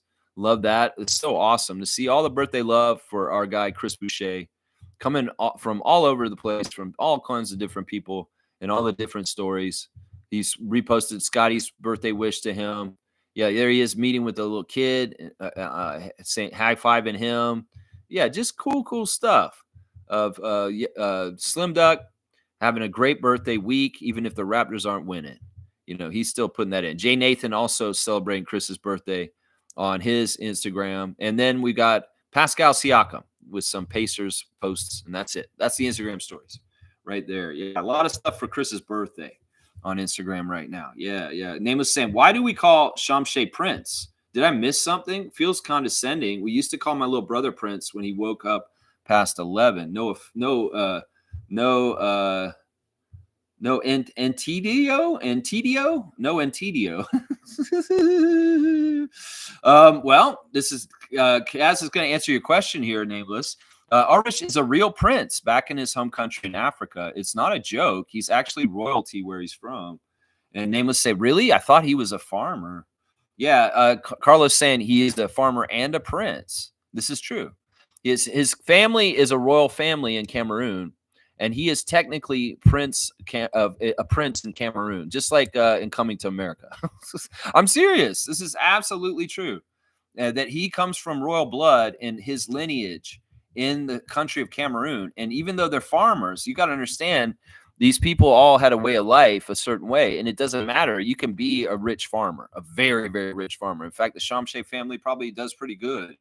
And they have lineage to like queens and kings in his family. So that's why we call him Prince. It's not condescending, and it's very real. It's very, very true. Yeah, we realized this from some of the interviews and background work that they did on him, that he has royal blood in his family from the country of Cameroon. So, yeah, that's for real. That's for real, yeah. She's saying also in Africa, if you're a chief's child, you will be called prince or princess. Yeah. I think that they actually explained that his grandmother was actually a queen. A queen is what they said. So it's actually king and queen, not chiefs, like tribal stuff. It's more like she was actually a queen, and she was very much a ruler in power. His grandmother is what I'm saying, I think. Yeah. He's both a farmer and a prince. Yeah, there you go. Neil saying, I'm going to chill. Darko says the lineup of IQ, RJ, and Grady is for development over wins. A more defensive lineup may come later. Enjoy the ride. Yes. This is the thing. In the NBA, it's easier in some ways to get better at defense than offense. And one of the things the Raptors got to do is just really, really focus on their offensive side of things and just gelling and seeing what works better. We saw some interesting lineup combinations last night. Like we had a Team Canada lineup last night that was fun, where Chris and RJ and Kelly were on the court together. And I think I forget who was out there with them. It may have been Emmanuel and Scotty. But yeah, the different combinations of barbecue flavor that we can put out there. And then also, there's little synergies like with Baylor guys and Kansas guys and Canadian players from the national team that play together. There's little synergies that we can put into lineups where there's like a little bit of a connection already. And that's kind of what's cool. But yeah, exactly right. The defensive stuff will come later, Blackhawk. And we'll tighten up that stuff. And in some ways, the way we tighten up the defense later is changing personnel on our team that are more defensive oriented. And that in some ways is a later stage of the rebuild when we see, okay, yeah, we're ready to compete more and more on a more even level with the rest of the teams in the league. Well, let's start adding some more size and rebounders so that we have more ability to fight in the inside. So, yeah, that's what I'll say about that. Yeah, Prince, Farmer, Shamshay. That's right, Nameless. That's right. There was a video on YouTube that shows Ulrich's life before he left Africa, and he explains how he's a prince. Yeah, yeah. It's not an insult. It's not facetious. It's not condescending. It's absolutely the truth. It's what it is. There you go. Thank you, Cass, for explaining that to him. Okay, now I understand. I feel so stupid. Ha ha ha. No, don't worry about it, Paisano. In some ways, listen. We give a lot of information about the Toronto Raptors on this channel every single day for like 2 hours every day. And if you're not here every single day to catch every little tidbit on every single day, we covered this when it came out last summer. But, you may not have been around in the summer because you were at plumbing school and you're doing plumbing stuff. And in some ways, I can't just think that everybody in the Raptor Freak family is watching me 24/7 every time and that they're seeing everything I'm saying, because there's many times when different Raptor Freaks do not catch what I'm saying. And I feel bad because I get mad at them. I talked about this already. I shouldn't be like that. I should be more understanding that not everybody's going to see everything all the time. That's right. Carlos saying, I want to see Scotty to start being more assertive in crunch time. Yes, I was saying that early, Kaloy, and I'll totally get behind that. Kaz is saying, after that late game floater from IQ that he bricked, I would have told him to look for me if I was Scotty. Yes. Yeah. It's too bad IQ was a failure right at the end of the game with some of the big shots he was trying to take. He really got going in the middle there for a little while. His three started looking good, and he was scoring really good for a little bit in the second half. But man, late, it just wasn't effective anymore. Nobody was really getting a chance to score.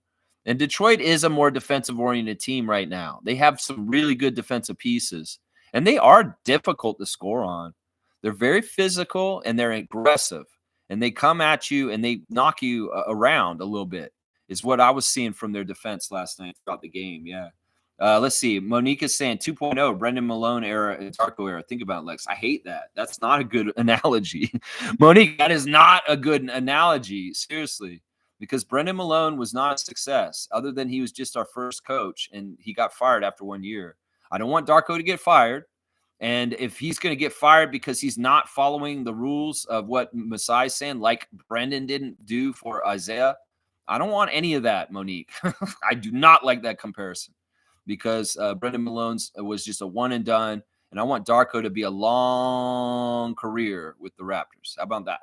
Wayne saying, morning, Raptor Freaks. Happy to see Shed knowing to feed the hot hand on the court at that time. RJ is our guy, but he needs to understand that if it's not happening, give it to the hot hand. Lesson learned.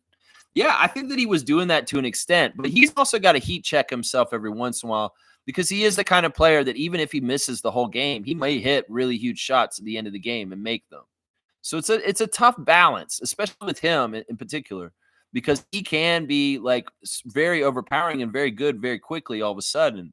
But I think you're right. I think that in some ways, the problem with what happened is Scotty needs to assert himself, like you guys are saying, and say, guys, I'm the guy who's the franchise face, and I'm going to carry us now. You guys have done a great job, each one of you. He needs to take that initiative, recognize that, and go do it himself.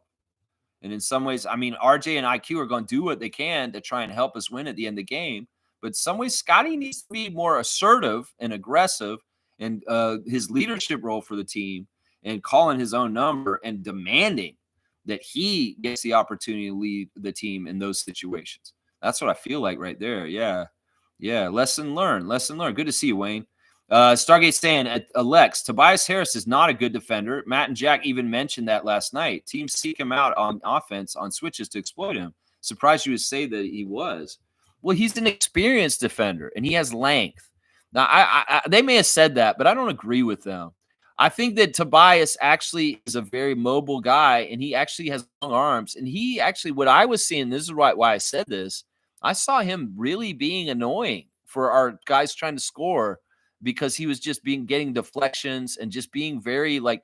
The other thing about Tobias is he's not a spring chicken. He's been in this league for a while, and there's a real wealth of knowledge from NBA experience that he derives from on the down low that makes him a kind of underrated at this point. I think he was overrated in Philly because, he was so highly paid, and like he just wasn't given the production for what he was getting paid. But on the down low, he was actually a really good player for them and a glue guy. And I think he was one of the biggest minuses from their team this year, that the Sixers are feeling it with their record and what's going on right now. So there are hidden things that Tobias Harris adds to a team, and one of them is on the defensive end. Yeah, I mean, sure, maybe some teams can scheme to take advantage of him, but you can't get around a veteran know-how for many years along with long arms. There are certain things that he does out there that are very deflective and problematic for teams to score on in some ways. Carlos saying Grady needs to add more fakes into his game. He gets blocked so much for someone so tall. It's tough, man. This sucks because in some ways, what's happening now with Grady is kind of what I saw when I scouted him out of college, saying, I don't know if he can play in this league because I don't know if he's strong enough and he's able to do this. Now, he proved he could, but there's levels to this. And what level can he get up to and what ceiling is he going to hit just because of his athletic limitations? And I worry about that to a degree with him. I think that as long as he continues to get bigger, he gets a little wider as a person, because right now he's very skinny shoulders, skinny body. And like Chris, that's easy to run around, not as good on defense. In some ways, you want to have some size and muscle this way because it's harder to get around you if you're driving to the basket. And that's something that I was worried about with Grady when I first scouted him coming out of Kansas. And that's why I wasn't recommending we should draft him, is because of some of the issues we're seeing with him right now. That is part of it right there. Blackhawks saying 4 more games and our guys will be humming. I'm glad we've drafted Grady. Don't get me wrong. I'm glad we drafted him, and I think he's going to be fantastic. It's just those were my worries when I did my instant scout on Grady a couple years ago. That was my initial reaction, and I was not thumbs upping on drafting Grady, but then they did draft him anyway, and I was like, okay, well, Masai and Bobby know better than I do, and I'm going to go with them and trust with them. But this was my concern. That's what we're talking about right now. The one concern I had when I scouted him was his physicality in the NBA and how it would match up. Yeah. Yeah, let's see. Yeah, 4 more games and our guys will be humming. I don't know if we can put this on any kind of schedule. I don't know if we can. I feel like we need to just kind of, let the time happen the way it does and just go along for the ride. And as it happens, we'll note it. And wow, one day maybe we'll wake up and say, yeah, they did it. They're getting this going. But I don't know if we can say 4 more games. It's just going to happen. We can't say that for sure. Neil's saying AJ Lawson is still good on 905. His energy is high. He's fantastic on 905. Don't get me wrong. It's just that he's had his monster huge games for Long Island. And, he'll get them here too. I think he just needs to settle down and get a little bit more used to playing for his home team right now. That's what it is. Monique is saying W Stream W Vibes. Go Raptors for life. Keep at it always, Lex. Raptor Free Crew strong forever despite the outcomes. Thank you, Mo. I appreciate you right there. Let's see. Neil's saying Davion is not being played because development guarantees losses now but wins later.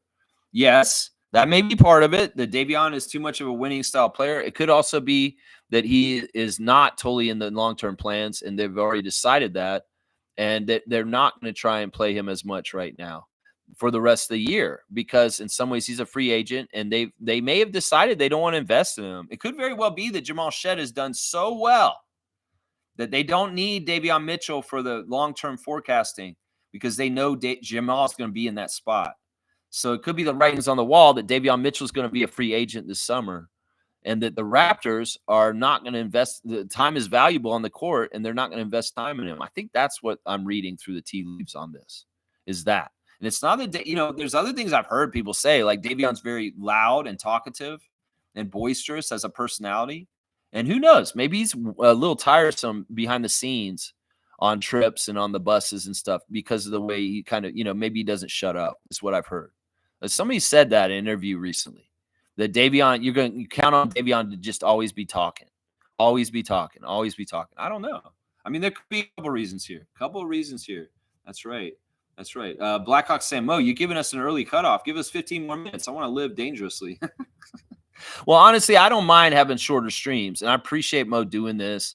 Yeah, she does it for my sake. I really do appreciate Mo for doing this. In fact, I'm going to give her a dunk for being a fantastic, helpful producer on this channel as far as helping me give ideas and also give me cutoffs all the time too. So Mo has a really strong role on this channel, and I appreciate her. 12 dunks for Mo. I think you're the dunk leader currently right now, Mo. You got 4 dunks right now.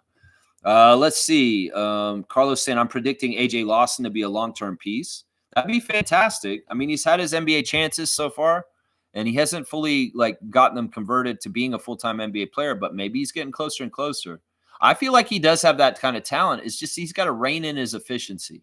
And games like yesterday are a step in the right direction. Smooth saying, is Fiercely okay? She hasn't been on lately. I have no idea. Everybody has different kind of things going on in their lives in different places. Some people go back to school. Some people have to do things with their job that's more busy. I know that Marie was in Montreal and she got kind of stuck there for a little bit. And who knows? Maybe she's very busy with school. There could be a couple different things going on with MJ. We wish her well and we miss her either way. And we hope to see her as soon as possible back in the Raptor Freak chat and also back with us on the Raptor Freak live stream chat. Not here, but in the Facebook group also. Yeah, that's what I should say. Tristan saying good things take time. Yeah, the best things take time. The shitty things are rushed is what it is right there. All right, this is important. I'm glad Trevor brought this up because I may have forgot to talk about this, and this is so important. This is something maybe the most important thing I talk about on the stream today. Trevor J saying that Masai's interview was very interesting with Ernie and Chuck on the Steam Room. This was came out 3 days ago. If you haven't seen it, it's the Charles Barkley and Ernie Johnson from TNT's little podcast that they do, just the two of them. And they had Matt Ryan from the NFL on to talk about NFL stuff in the first half of it. But then they had Masai on. And, man, did they have glowing things to say about Masai Ujiri. Charles Barkley letting everybody know that Masai Ujiri is one of his favorite people in the world. That he said this. He said, Masai Ujiri is one of those kind of people, when you talk to him, you just feel better about life. Yeah. And like him and Ernie were so glowing about Masai. And they said, well, I really listen to you as a leader and you were so inspiring. I've taken, and Ernie Johnson said this was a crazy thing. He said, but it's true. I'm sure it's absolutely true. Ernie Johnson said, Masai, the eulogy you gave for Dikembe Mutombo at his funeral was one of the greatest speeches and eulogies I've ever heard in my life. That's huge praise coming from Ernie Johnson of TNT. Yeah, it was a very interesting interview. A lot of it was covering Africa and the growth of Africa in sports, and also Dikembe Mutombo and Nelson Mandela. But yeah, there was some stuff talking about our rebuild and how Masai looks at it. And also Charles straight up asked Masai if he would leave the Raptors. And that kind of pissed me off, Charles Barkley. He said, Masai, you're up there and you're in a rebuild now. Have you ever thought about just leaving and getting out of there so you could have a new project? I know what you're trying to do, Charles. But Masai, a real one, it says, Charles, I am where I am and I see things through. And I like the new challenge of rebuilding. I've never, ever done a rebuild in my career as a GM. And I like this new challenge of doing this. And in some ways, I am where I am and I serve where I am, is what he said. And he has no plans to go anywhere. In some ways, he said he's very happy where he is in his place in the NBA. And in some ways, he's just grateful for it. And in some ways also, Masai's very much like, I don't look ahead or try and plan my next step. I'm very happy as the president of the Toronto Raptors, and I want to be here. But Charles actively trying to get him to go and leave us. But Masai stuffed him and said, no, just like his great friend, Dikembe Mutombo. Yeah, that annoyed me, Charles. And you know what they did? They doubled down on trying to pry Masai Ujiri out of Toronto by saying this at the end of the interview after they let him go. You know what, Charles? I think that guy, our last guest, would be a great next NBA commissioner. Now, if they can't get him to leave to go and run the Washington Wizards or the New York Knicks, will the NBA try and entice Masai Ujiri away from the Toronto Raptors eventually to replace Adam Silver?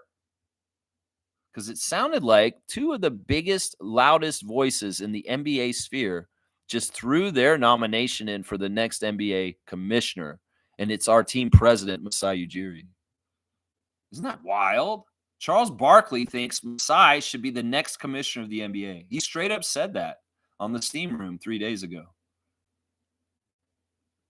I mean, I don't know, man. I'm selfish. In some ways, I appreciate Masai for being a real one and saying, they've tried to come and take me to New York. They tried to come and take me to Washington, but I said no to everybody. LA even tried to get me because I'm a real one for Toronto. And in some ways, I love that so much. I mean, in some ways, this is the thing, too, that Masai said in that interview. He's building a culture here And one of the things that he wants to do with the Toronto Raptors is build a culture for this franchise that it feels and reverberates even after he leaves. And he's doing that. I mean, the Masai era has a certain culture to it since he showed up over 10 years ago. And he's really trying to institute it. And in some ways, he can't take off on us without making sure it really takes. In some ways, Masai Ujiri is trying to do with us what Red Auerbach was for the Boston Celtics, even if we don't get all those championships and stuff. You know what I'm saying? He put an imprint on the Boston Celtics franchise forever. It reverberates to this day, even though the man has been gone for a long, long time. And in some ways, that's what Masai is doing with our team right now. He's going to put his stamp of culture on the Raptors' history, and hopefully it will reverberate throughout the ages past him, much like Red Auerbach did for Boston. So I love that. You're a real one, Masai. I love you so much, man. And thank you for denying Charles and his request. Why don't you go and take a job somewhere else? Charles, fuck you, man. Fuck you, Charles Barkley. I'll say that this morning right now. That's right. There you go. There you go. Boom goes a dynamite. There you go, guys. There you go. That was a fantastic interview. If y'all have not seen it, go check out the Steam Room with Ernie Johnson and Charles Barkley with Masai Ujiri as a guest. Yeah, it starts around the 40-minute mark in the podcast. If you want to just see the Raptors Masai stuff. Yeah, there you go. Yeah, Monique saying, okay, fine, record-wise then. Yeah, yes. I hate that though, Mo. We shouldn't be like comparing eras because of futility of record. I don't want to do that. In some ways, the teams are very different though. The team that Brendan Malone had in the beginning was a veteran team. That the average age was like in the 30s. Like seriously, the original Raptors were like all 30-year-old men. And they weren't as young as this team right now. And that's something that we have to discern and make light of as far as if we're comparing anything. Is the Raptors team currently right now is the youngest Raptors team ever in the 30-year history of our franchise. We've never, ever been younger than we are right now. This is absolutely the most baby franchise, Raptors franchise ever. And I think that some fans don't realize this like they should. And that's what it is. I mean, the original Raptors had Oliver Miller, John Sally, Alvin Robertson, Willie Anderson, Ed Pickney, Tony Massenberg. These guys were all like 7-year pros when they were on the Raptors already. So in some ways, it's a very different thing. It's a very, very different thing. Very, very different. Yeah, Carlos saying, I love the interview. Chuck kind of prodding him about the situation here, and Masai set him straight. I know. What a real one. What a badass. And I really liked Masai espousing on the challenge of a rebuild and him wanting to have it and trying it. And he also really talked about working with young players is exciting and fun. And I know he's talking about people like Jacoby Walter, Jonathan Mobo, Ulrich Shamshay, that he's just like, yeah, it's fun to work with young players and see them grow and go through the process of progressing them and getting them better. You know, Chuck veiled shots at him about, well, no free agents want to come there. And this is where the quote came from the other day. Masai said, we're not crying about this. We don't cry about not getting free agents. This is not something we're going to cry about. We're just going to do our job and do the best we can with what we're good at. And that's drafting and also being maximizing potentials through trades and stuff like that. This is a good answer. He kind of stuffed Charles a couple times on some of his negative shit. And, you know, they were kind of goofy about our record. Ernie Johnson kind of being a jerk about it. It's like, well, this year, Masai, I know this has been a really tough year, Masai. I'm like, yeah, you motherfuckers that are in the infrastructure of the NBA, you knew the plan all along. Sewer the hell out of the Raptors as much as you can. You guys knew this was the plan, you motherfuckers. I knew you knew it, TNT. I knew you knew it. Blackhawk saying, trust me, Lex, it takes about 6 games to rhythm going. So we're about 4 more games for this team to be humming. No more injuries. I hope you're right. I'm not saying the reason why I don't want to do this, Neil, is because I don't want to get expectations. And then 4 games from now, we're still doing the same spinning the wheels. And everybody's like, oh, damn, we should have got a rhythm again. We can't have no expectations just in case. Just in case there's some other bullshit that happens in between and gets that messed up is what I'm trying to say. Yeah. Blackhawk saying hip hop, hip, hip, hooray for Mo. I ain't got dunks, but I can cheer. You ain't got no dunks? What do you mean? I'll give you a dunk real quick. Blackhawk, you've got some dunks. I'm pretty sure you got a dunk this year so far. Let me see. No, you don't have a dunk yet. Of course, we haven't seen you as much. There's your first dunk of the year, Blackhawk. First dunk of 2025. Happy for Malik's success. Well, that's the way the Raptors are. They're happy for each other's success. That's right. Wayne saying, let's see. Grady's next level development is coming, whatever it is. My opinion is when on the court with the starters, his touches are limited. He gets the ball under rushed conditions. Oshai is too passive. Oshai didn't even play again last night, which is weird. Darko explaining that after the game, saying that, yeah, he's healthy to play, but he hasn't been in the rotation. He's a little hurt, and we want to give him a little bit of extra time more to get healthier. That was a weird thing to me that Abaji didn't play last night. And in some ways, he's probably annoyed because he had played in every single game. And now that he got hurt for just one game, now he has to figure out when he's going to get time and get in the rotation again, obviously, because Darko didn't rush to put Oshai back in the rotation after coming back and being healthy and available. Very, very interesting. You know, they did talk about this a little bit on the broadcast with Grady in the hierarchy of the starting five and which option he is. In some ways, they did admit that he's like the fifth option out of the five starters because Jakob in some ways is a hub and he's going to touch the ball more than him no matter what. So, yeah, that's tough, man, Wayne. But in some ways, it's like each stage of his career, he's going to be maybe a different priority on the offense. And right now, he's not as high a priority he'll probably grow into in the future is what's happening. We'll have to see. We'll have to see. It all comes in development over time. And Grady's on the right path. It's like DZ's saying, we need a trade to infuse some defensive DNA in this team. Yeah, eventually. But I don't know if it's this year. It could be this offseason that we get a little bit more of a defensive piece and we're a little bit more able to compete at a better chance with that for next season. But I don't think they're going to do anything to try and save them this year. They might as well keep sailing the ship the way they are already. That's right. Yeah. Wayne saying, Lexicon, Charles' question is apt. I hate interviews not asking tough, obvious questions. We need to know these things. You know, you have a good point, Wayne, that in some ways they may not be questions I like coming from them, but in some ways they're stress testing things and seeing where Masai's at with it. And, well, there you go. We get a little bit of reassurance that Masai Ujiri really is dedicated and loyal to the Raptors franchise and trying to put his imprint, like I was saying. I mean, he is, like as Charles said, he's one of the top. He was like a GMs, or I don't know what to call it, presidents in the league between you and Sam Presti of Oklahoma City. He says those are the top two in the whole entire league. So Charles Barkley thinks that we have the second best front office or the best front office with Sam Presti as 1 and 2 in the league. So it's like, I don't get it, Raptors fans. Why can't you like our front office, some of y'all, and y'all so mad at Masai, you want to get him out of here. I think it's just a smear campaign, and you're just adding to the noise. And thank goodness he's solid as a rock, and his conviction and his loyalty to the team and things better than these fans that don't trust Masai and question stuff. And then he does amazing things, and they're like, oh, man, I should have trusted Masai. Yeah. Yeah, a little bit of stress test there. Wayne, I'm going to give you a dunk for a very good point. And I am, all right, I should be glad that Charles asked that question because we got the answer. And in some ways, it was an answer we wanted to hear, which is good. All right, you're at 6 now. That's your second dunk of the year, Wayne, because that's a good point. That's a good point. Slug saying, commissioner is an upgrade worth leaving the organization for. You know, I thought about this immediately after this Slug DZ, and I was like, damn, man. In some ways, I'm like, I don't ever want him to leave as long as he can run our team forever.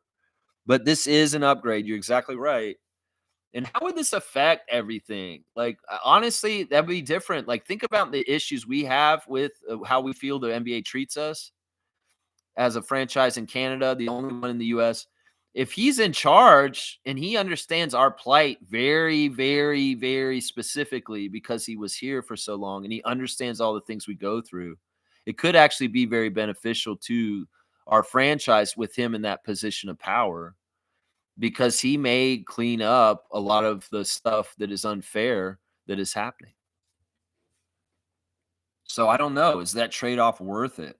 Is it worth it? You risk losing him, but he goes to a more position of power, and he actually may even be able to help us even better from that position of power because he's in charge of the league. It's not that I want him to do anything crooked for us, other fans of other nations, or people that would be pissed if Masai Ujiri was the NBA commissioner. It's just that we want an even playing field. That's all we want. That's all we want is an even playing field. And it starts with things like the way the NBA markets, the NBA schedule, and the way the referees treat us differently than the other teams. And that's all we want. We just want an even playing field. And if Masai's in that position of power, well, I trust more that the NBA is on the level and that they're going to be more fair to Toronto, right? Doesn't that make sense? Can we Winders that logic into it and saying, well, if Masai's in charge of the NBA, I think the Raptors might be getting a little bit more fair treatment, is what I'm saying. That makes sense to me. This makes sense to me. Smooth saying every team goes through a rebuild. We are blessed to have such a long run of playoff basketball. There are other teams that have had much worse history than the Raptors, Hornets, Kings, Clippers. Oh, most of the other teams have had, you got to look at the percentage of the years that the franchises existed and how many years did they go to the playoffs and what is that rate? And some of these franchises have a very dismal playoff rate in the years that they've been in the league, like Washington. Washington is a very dismal playoff rate. And the Raptors are in some ways very admirable for being 30 years in the league. We've been in the playoffs like over half of the years we've been in the league, I think.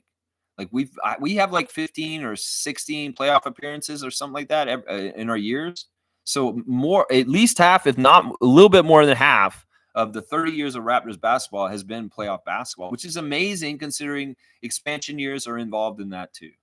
So yeah, we can't be that upset. And like Masai said in the steam room, that sports is cyclical and that teams are going to be up and on the top and on the bottom. Sometimes it's just our turn right now. That every single team in the NBA goes through this. He spelled it out really simply on that show. It said some of the things I've been saying for weeks before he said that on that show. It's just that's the truth. And that's why, Raptors fans need to listen and understand that franchises go through cycles. And we're just on this certain part of the cycle in a sports franchise's existence that happens. And it's just how it is. Wayne's saying winning a championship in your first 10 years at that level of responsibility and accountability is par excellence. Full stop, period. Boom goes the dynamite, especially with the franchise that was never, ever supposed to win an NBA championship. Yeah. Nah, this guy, the winning percentage for our team, even if it's not as good in the last couple years, overall in the Masai era is very, very, very high winning percentage.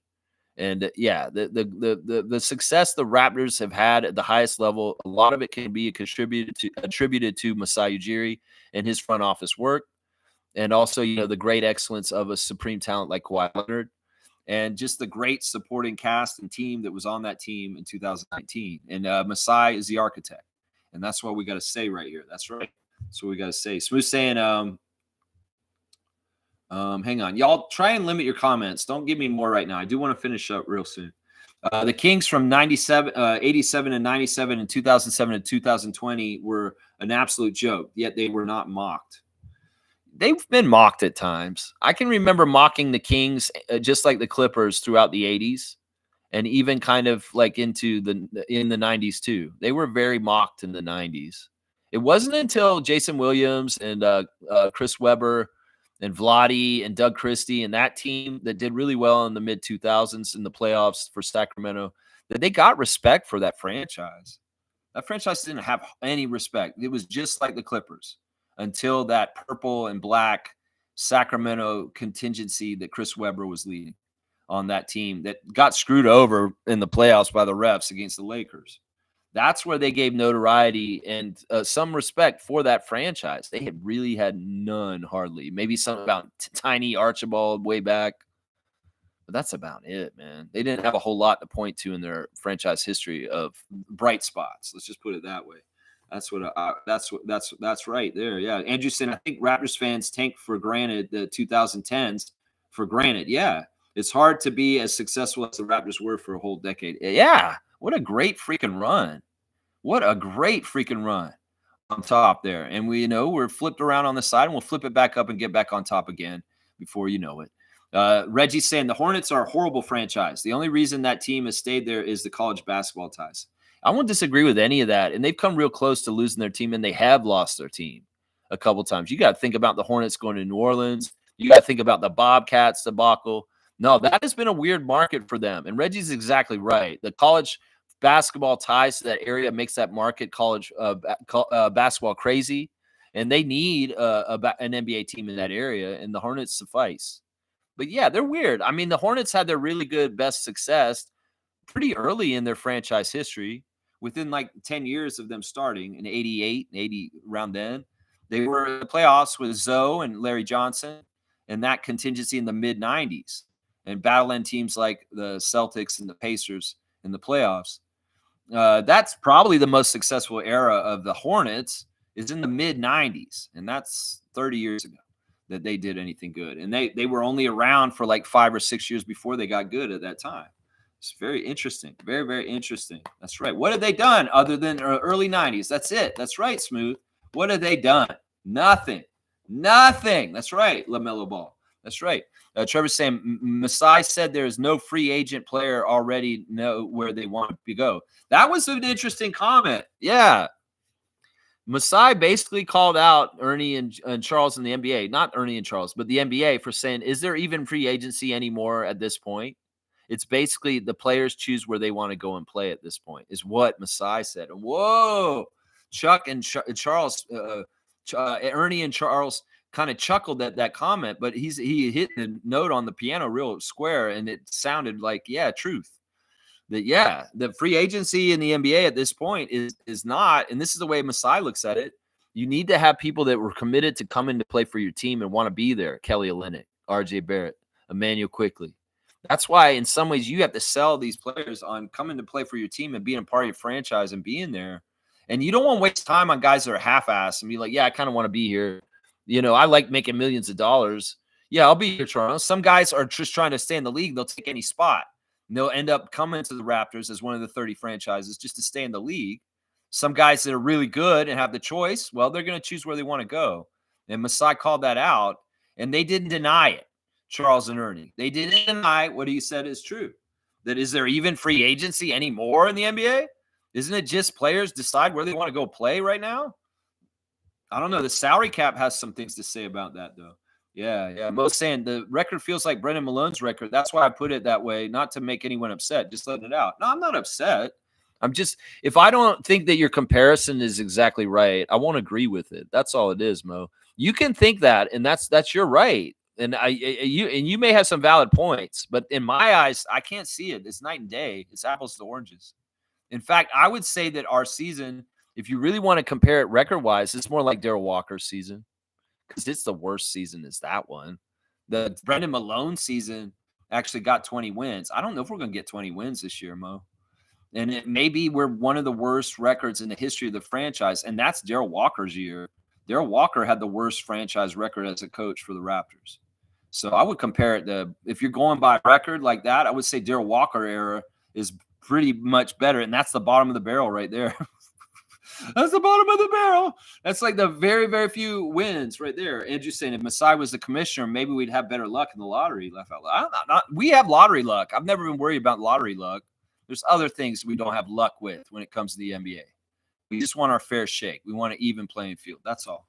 That's all. Yeah, it wouldn't be the lottery luck. Lottery luck is good for the Raptors. We usually have lottery luck. Reggie saying the Clippers were disgusting in the 80s. It's funny. I wouldn't say they were disgusting. They were pathetic. That's what they were.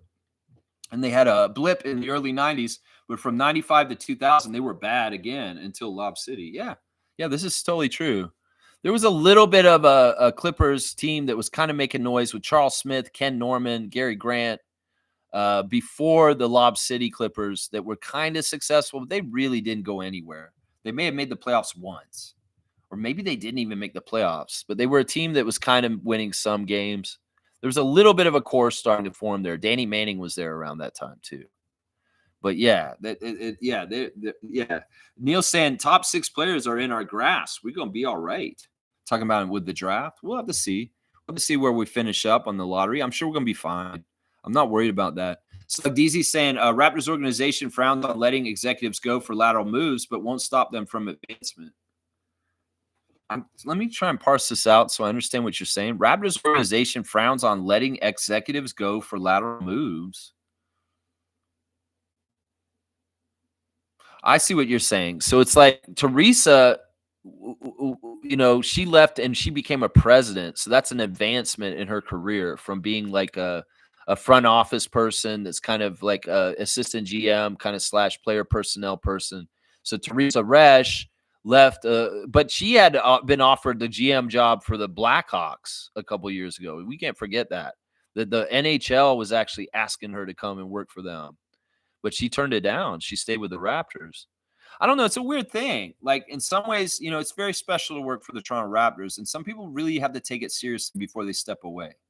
Yeah, but I get what you're trying to say, Slug DZ, and that may be right. A lateral move out of the Raptors isn't what people want. It's like an advancement to a higher level, like a Masai going to a commissioner job would be better than Masai going and being the president of the Knicks or something like that. Yeah. Yeah, I get what you're saying. Andrew's saying, yeah, to be honest, I'm cool with whoever Masai picks. I know they will develop nicely under Darko. Yeah, and we want to make sure that it makes sense with some of the pieces we already have and that it's filling some of the needs we need too. Is what I'm saying. Yeah. Stargate saying no front office in the whole entire NBA has to face the type of obstacles the Raptors have to. None of them, from the xenophobia from down south to the racist SWS hockey entities right here. No, that's true. That's true to a degree. And I think that's part of why Masai really relishes the challenges, because he knows he is going the harder route and that success at that kind of path is way more sweeter because you went through more to get it. And yeah, I think that's part of it. Smooth saying, I like Charles Barkley, but he needs to stop. Man never won a ring. He was Jordan's bitch. You know what? I'm going to give Smooth a dunk for talking trash about Charles Barkley this morning in a saucy, really kind of apropos way right now. You got to dunk Smooth for that one. That's funny, man. I have a love-hate relationship with Charles. There's been times where I've absolutely hated him in his playing career, even way back, and loved him also. I think I overall mostly love him, and I forgive him more.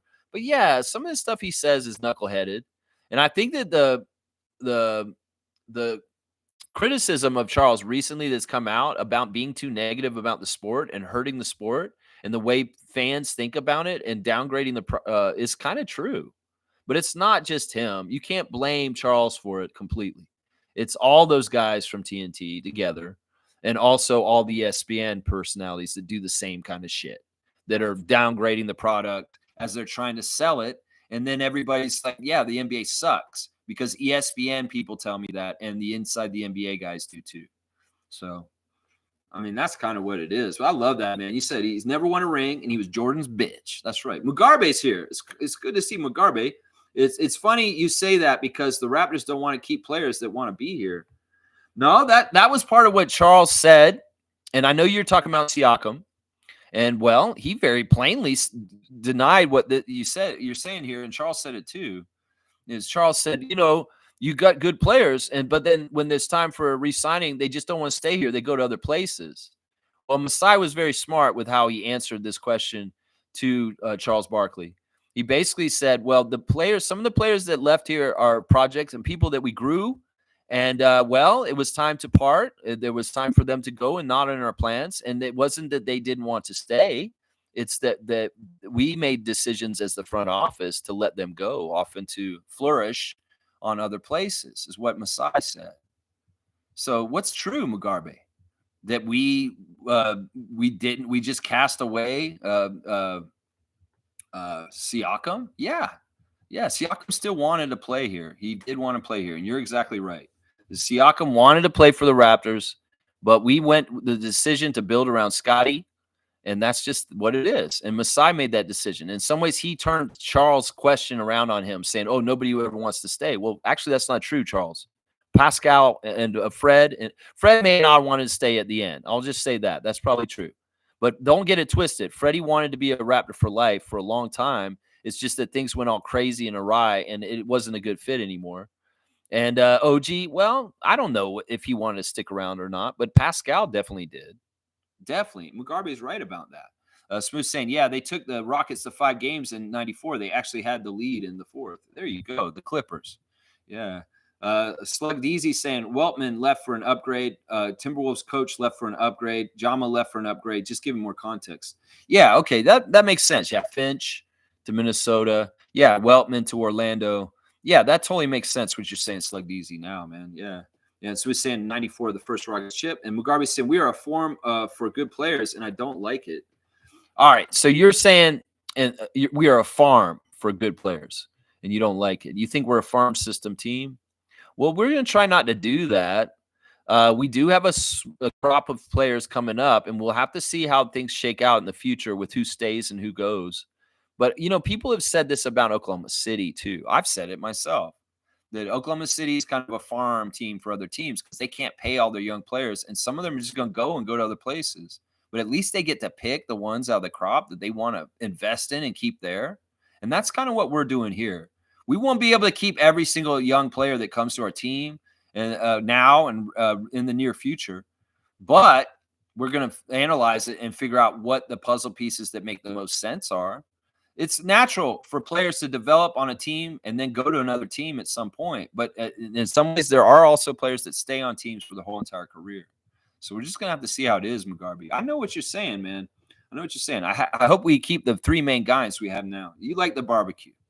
Yeah, I think that's in the plans. And I feel like everything's going smoothly with that. Very, very smoothly. All right, let me start wrapping it up. We're at the end of the chat. We'll do the classic card real quick, and then we'll get the hell out of here. All right, guys, this is a really tough classic card. It's not classic. It's not going to be easy. So it's going to probably be a 200-point card. So whoever can get this card, it's a current card, will get the points. So let's see who can get it, man. Let's see who can get it. All right, who knows who this is? I'm going to put it up close because this is not an easy card. I'm going to say that right now. It's not like this guy's a super well-known NBA player. So if anybody knows who this is, you can get the classic card points, which I've already deemed are 200 points for at least.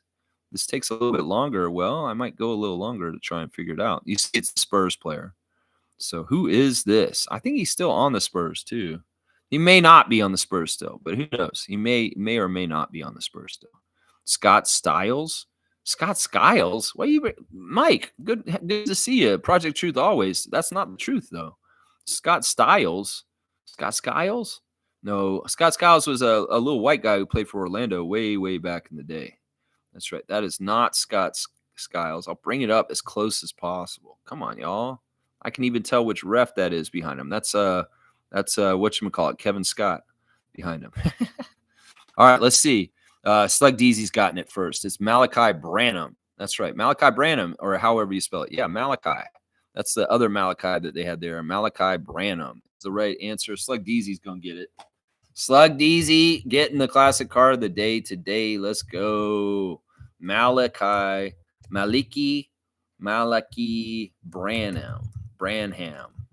And it's Slug Deezy. Slug Deezy. 200 points for a difficult end of bench bit player for San Antonio recently. Yeah, that's pretty good, man. That's pretty good. Pretty good. Garby's saying, I hope we keep three main guys. And Andrew's saying, I hope we can keep Jacoby and Grady too. Yes. But we'll have to see how things work with the salary cap and how things are going. And also, it is true. The players have free agency decisions on whether they're going to stay with us or not. And we have to see if we've cultivated the right relationship with them and to the point where they are loyal and they want to stick around and continue to be Raptors. So that is part of it too, right there. Yeah, Jeremy, what's his name? Jeremy Lin? I don't know, man. Trevor's saying in the future, Raptors are going to have most Canadian players, so they do not have to go anywhere. Yeah, this is another thing that they talked about a lot on the Steam Room podcast is the development of players in Canada and Africa. Very, very much about Africa. In fact, Masai was bragging that some of the players that are coming over from the BAL, they're coming to college here in North America, are actually coming for basketball, but they're diverting to the NFL. That's very interesting to me. He's saying that there's some guys that are coming over from Africa now, getting opportunities in colleges, and they are starting in basketball, but they actually are finding that they have better skills to play football, and they're switching from basketball to American football. And the thing that Masai said was, we don't play American football on that continent at all. So these kids are not getting training in that at all. They're coming over in their naturals, and they're killing it. And if you look in the NFL, you'll see more and more African last names because this is what's happening. So, yeah. Really, really interesting, some of the stuff about the growth of athletes coming from Africa in all sports that's coming up real soon. Yeah. Very, very interesting stuff on that Steam Room podcast. I highly recommend you guys watch it. Highly recommend that. Yeah. Let's see. Mike's saying, I know who Scott is, the Magic's first draft pick. Mighty Mouse was a better first pick. Scott Skiles, it was not a draft pick by the Magic. He was in the expansion draft. He came from the Milwaukee Bucks, I think, or no, he was on the Pacers the year before. He was on the Magic. So he was picked in the expansion draft. And he had actually played for a couple teams in the NBA before he played for Orlando. The very first pick in Orlando Magic history is Nick Anderson. Nick Anderson is the first ever NBA pick, draft pick by the Magic. Nick Anderson, the guy who messed up the finals for them when they got there. Yeah, that's what I say. Andrew's saying, wow, that's really neat. Doesn't Scott have the record for most assists in a game, like 30-something? Yeah, he had a 30-assist game for the Magic. And the funny thing was, at that time, I was a Magic freak because the Raptors didn't exist yet. And my local team was the Magic, and I watched all the Magic games. So I saw that 30-assist game live when it happened as a kid. And it was pretty cool. Pretty cool. It stands out. I remember seeing Scott Skiles live in Tallahassee at a preseason game. They had a preseason game in Tallahassee when they first started the Orlando Magic as an expansion team to try and get more interest in the Orlando franchise across Florida. They came up and did a preseason game in Tallahassee, and it was the Pacers versus the Magic. And I remember I taunted Scott Skiles a lot of the game. I don't know why. I was talking trash to one of the Magic players. In some ways, I was rooting for Indiana. I don't remember why. And Reggie Miller was there. It was Reggie Miller and Rick Smits and Detlef Schrempf. And they were a really good team at the time. I think I liked the Pacers too at that time. And that may have been why I was kind of giving was it me? No, somebody in the crowd was giving Scott Skiles crap. They were talking a lot of trash to Scott Skiles from the crowd. It wasn't me. I'm remembering this wrong. Yeah. All right, anyway, guys, it's almost 2 hours. I'm going to get done right now. All right. Good job by the 905 to get a 4-2 record at this point in the G League season. I'm so happy that one of our teams is successful right now. And maybe that wave of success can come up from the development league and hit the main league nearer future coming down the road. And so success in the G League will beget success on the main level. And the success in the G League is happening to an extent right now. And we haven't seen that in a couple of years. So let's continue to do this, Andrew Jones. You're the nucleus and the catalyst that can help us getting in the right direction for a whole entire franchise at the highest level. And I want to see more and more of that. That's right. Mike's saying, you're right. Nick Anderson in the game fit free throws. Scott Skiles became the coach after, etc. Yeah, Scott Skiles has been a coach around the league at times. Not very successful as a coach in most ways. He's been assistant coach more than a regular coach. Andrew saying, thanks again for letting me into the fantasy league. I was afraid it wasn't going to be consistent, but I'm really having fun with it. I appreciate that, Andrew. I'm like you that you're playing the Shamshays and getting your team set up and being an active manager. That's really good. And you can see from being an active manager, you can actually kind of get somewhere with it. You're third place. You're just ahead of me. I'm fourth place. So, yeah, make sure your lineups are set up, guys. And continue to plug away, Andrew. And I'm glad you're enjoying your first year of fantasy basketball, even though I hate this league right now. And it's partly because I didn't set it up correctly. And I feel like I totally dropped the ball. And in some ways, I'm mad about this fantasy season because I don't feel like I set it up correctly. And I'll make sure I do it better next year. In some ways, I'm trying to please everybody. I need to just fucking stop trying to please everybody and just make it the way I know that it works. And that's part of the reason why I got all screwed up this year. I was trying to please a couple people in the league, and I should have just said, no, we're doing it this way because this is the way that works. And I should have just stood on that. But anyway, guys, I appreciate y'all watching me today. Please like, comment, share, and join the channel if you want. You get access to our Facebook group where you can chat with us during the games live. Yeah, Andrew saying, oh, good, Lex. I've been having a blast with it. Well, I'm glad you're enjoying it. Seriously. I really am glad you're enjoying it. And we will have a championship for somebody at the end of the year for whoever wins, like we always do. All right, guys, I'll be back tomorrow to preview the Golden State Warriors coming to Scotiabank Arena for their annual visit. Yeah, I'll have all the pertinent lineup news and the referees and all that stuff for you at 9:30 a.m. tomorrow morning, Monday morning. Monday. Yeah, enjoy the rest of your weekend too, Andrew. Thanks, everybody. Let's go, Raptor freaks. Let's go, Raptors. Let's go, Raptors. Yeah, no birthdays today. Sorry. Let's go, Raptors. Let's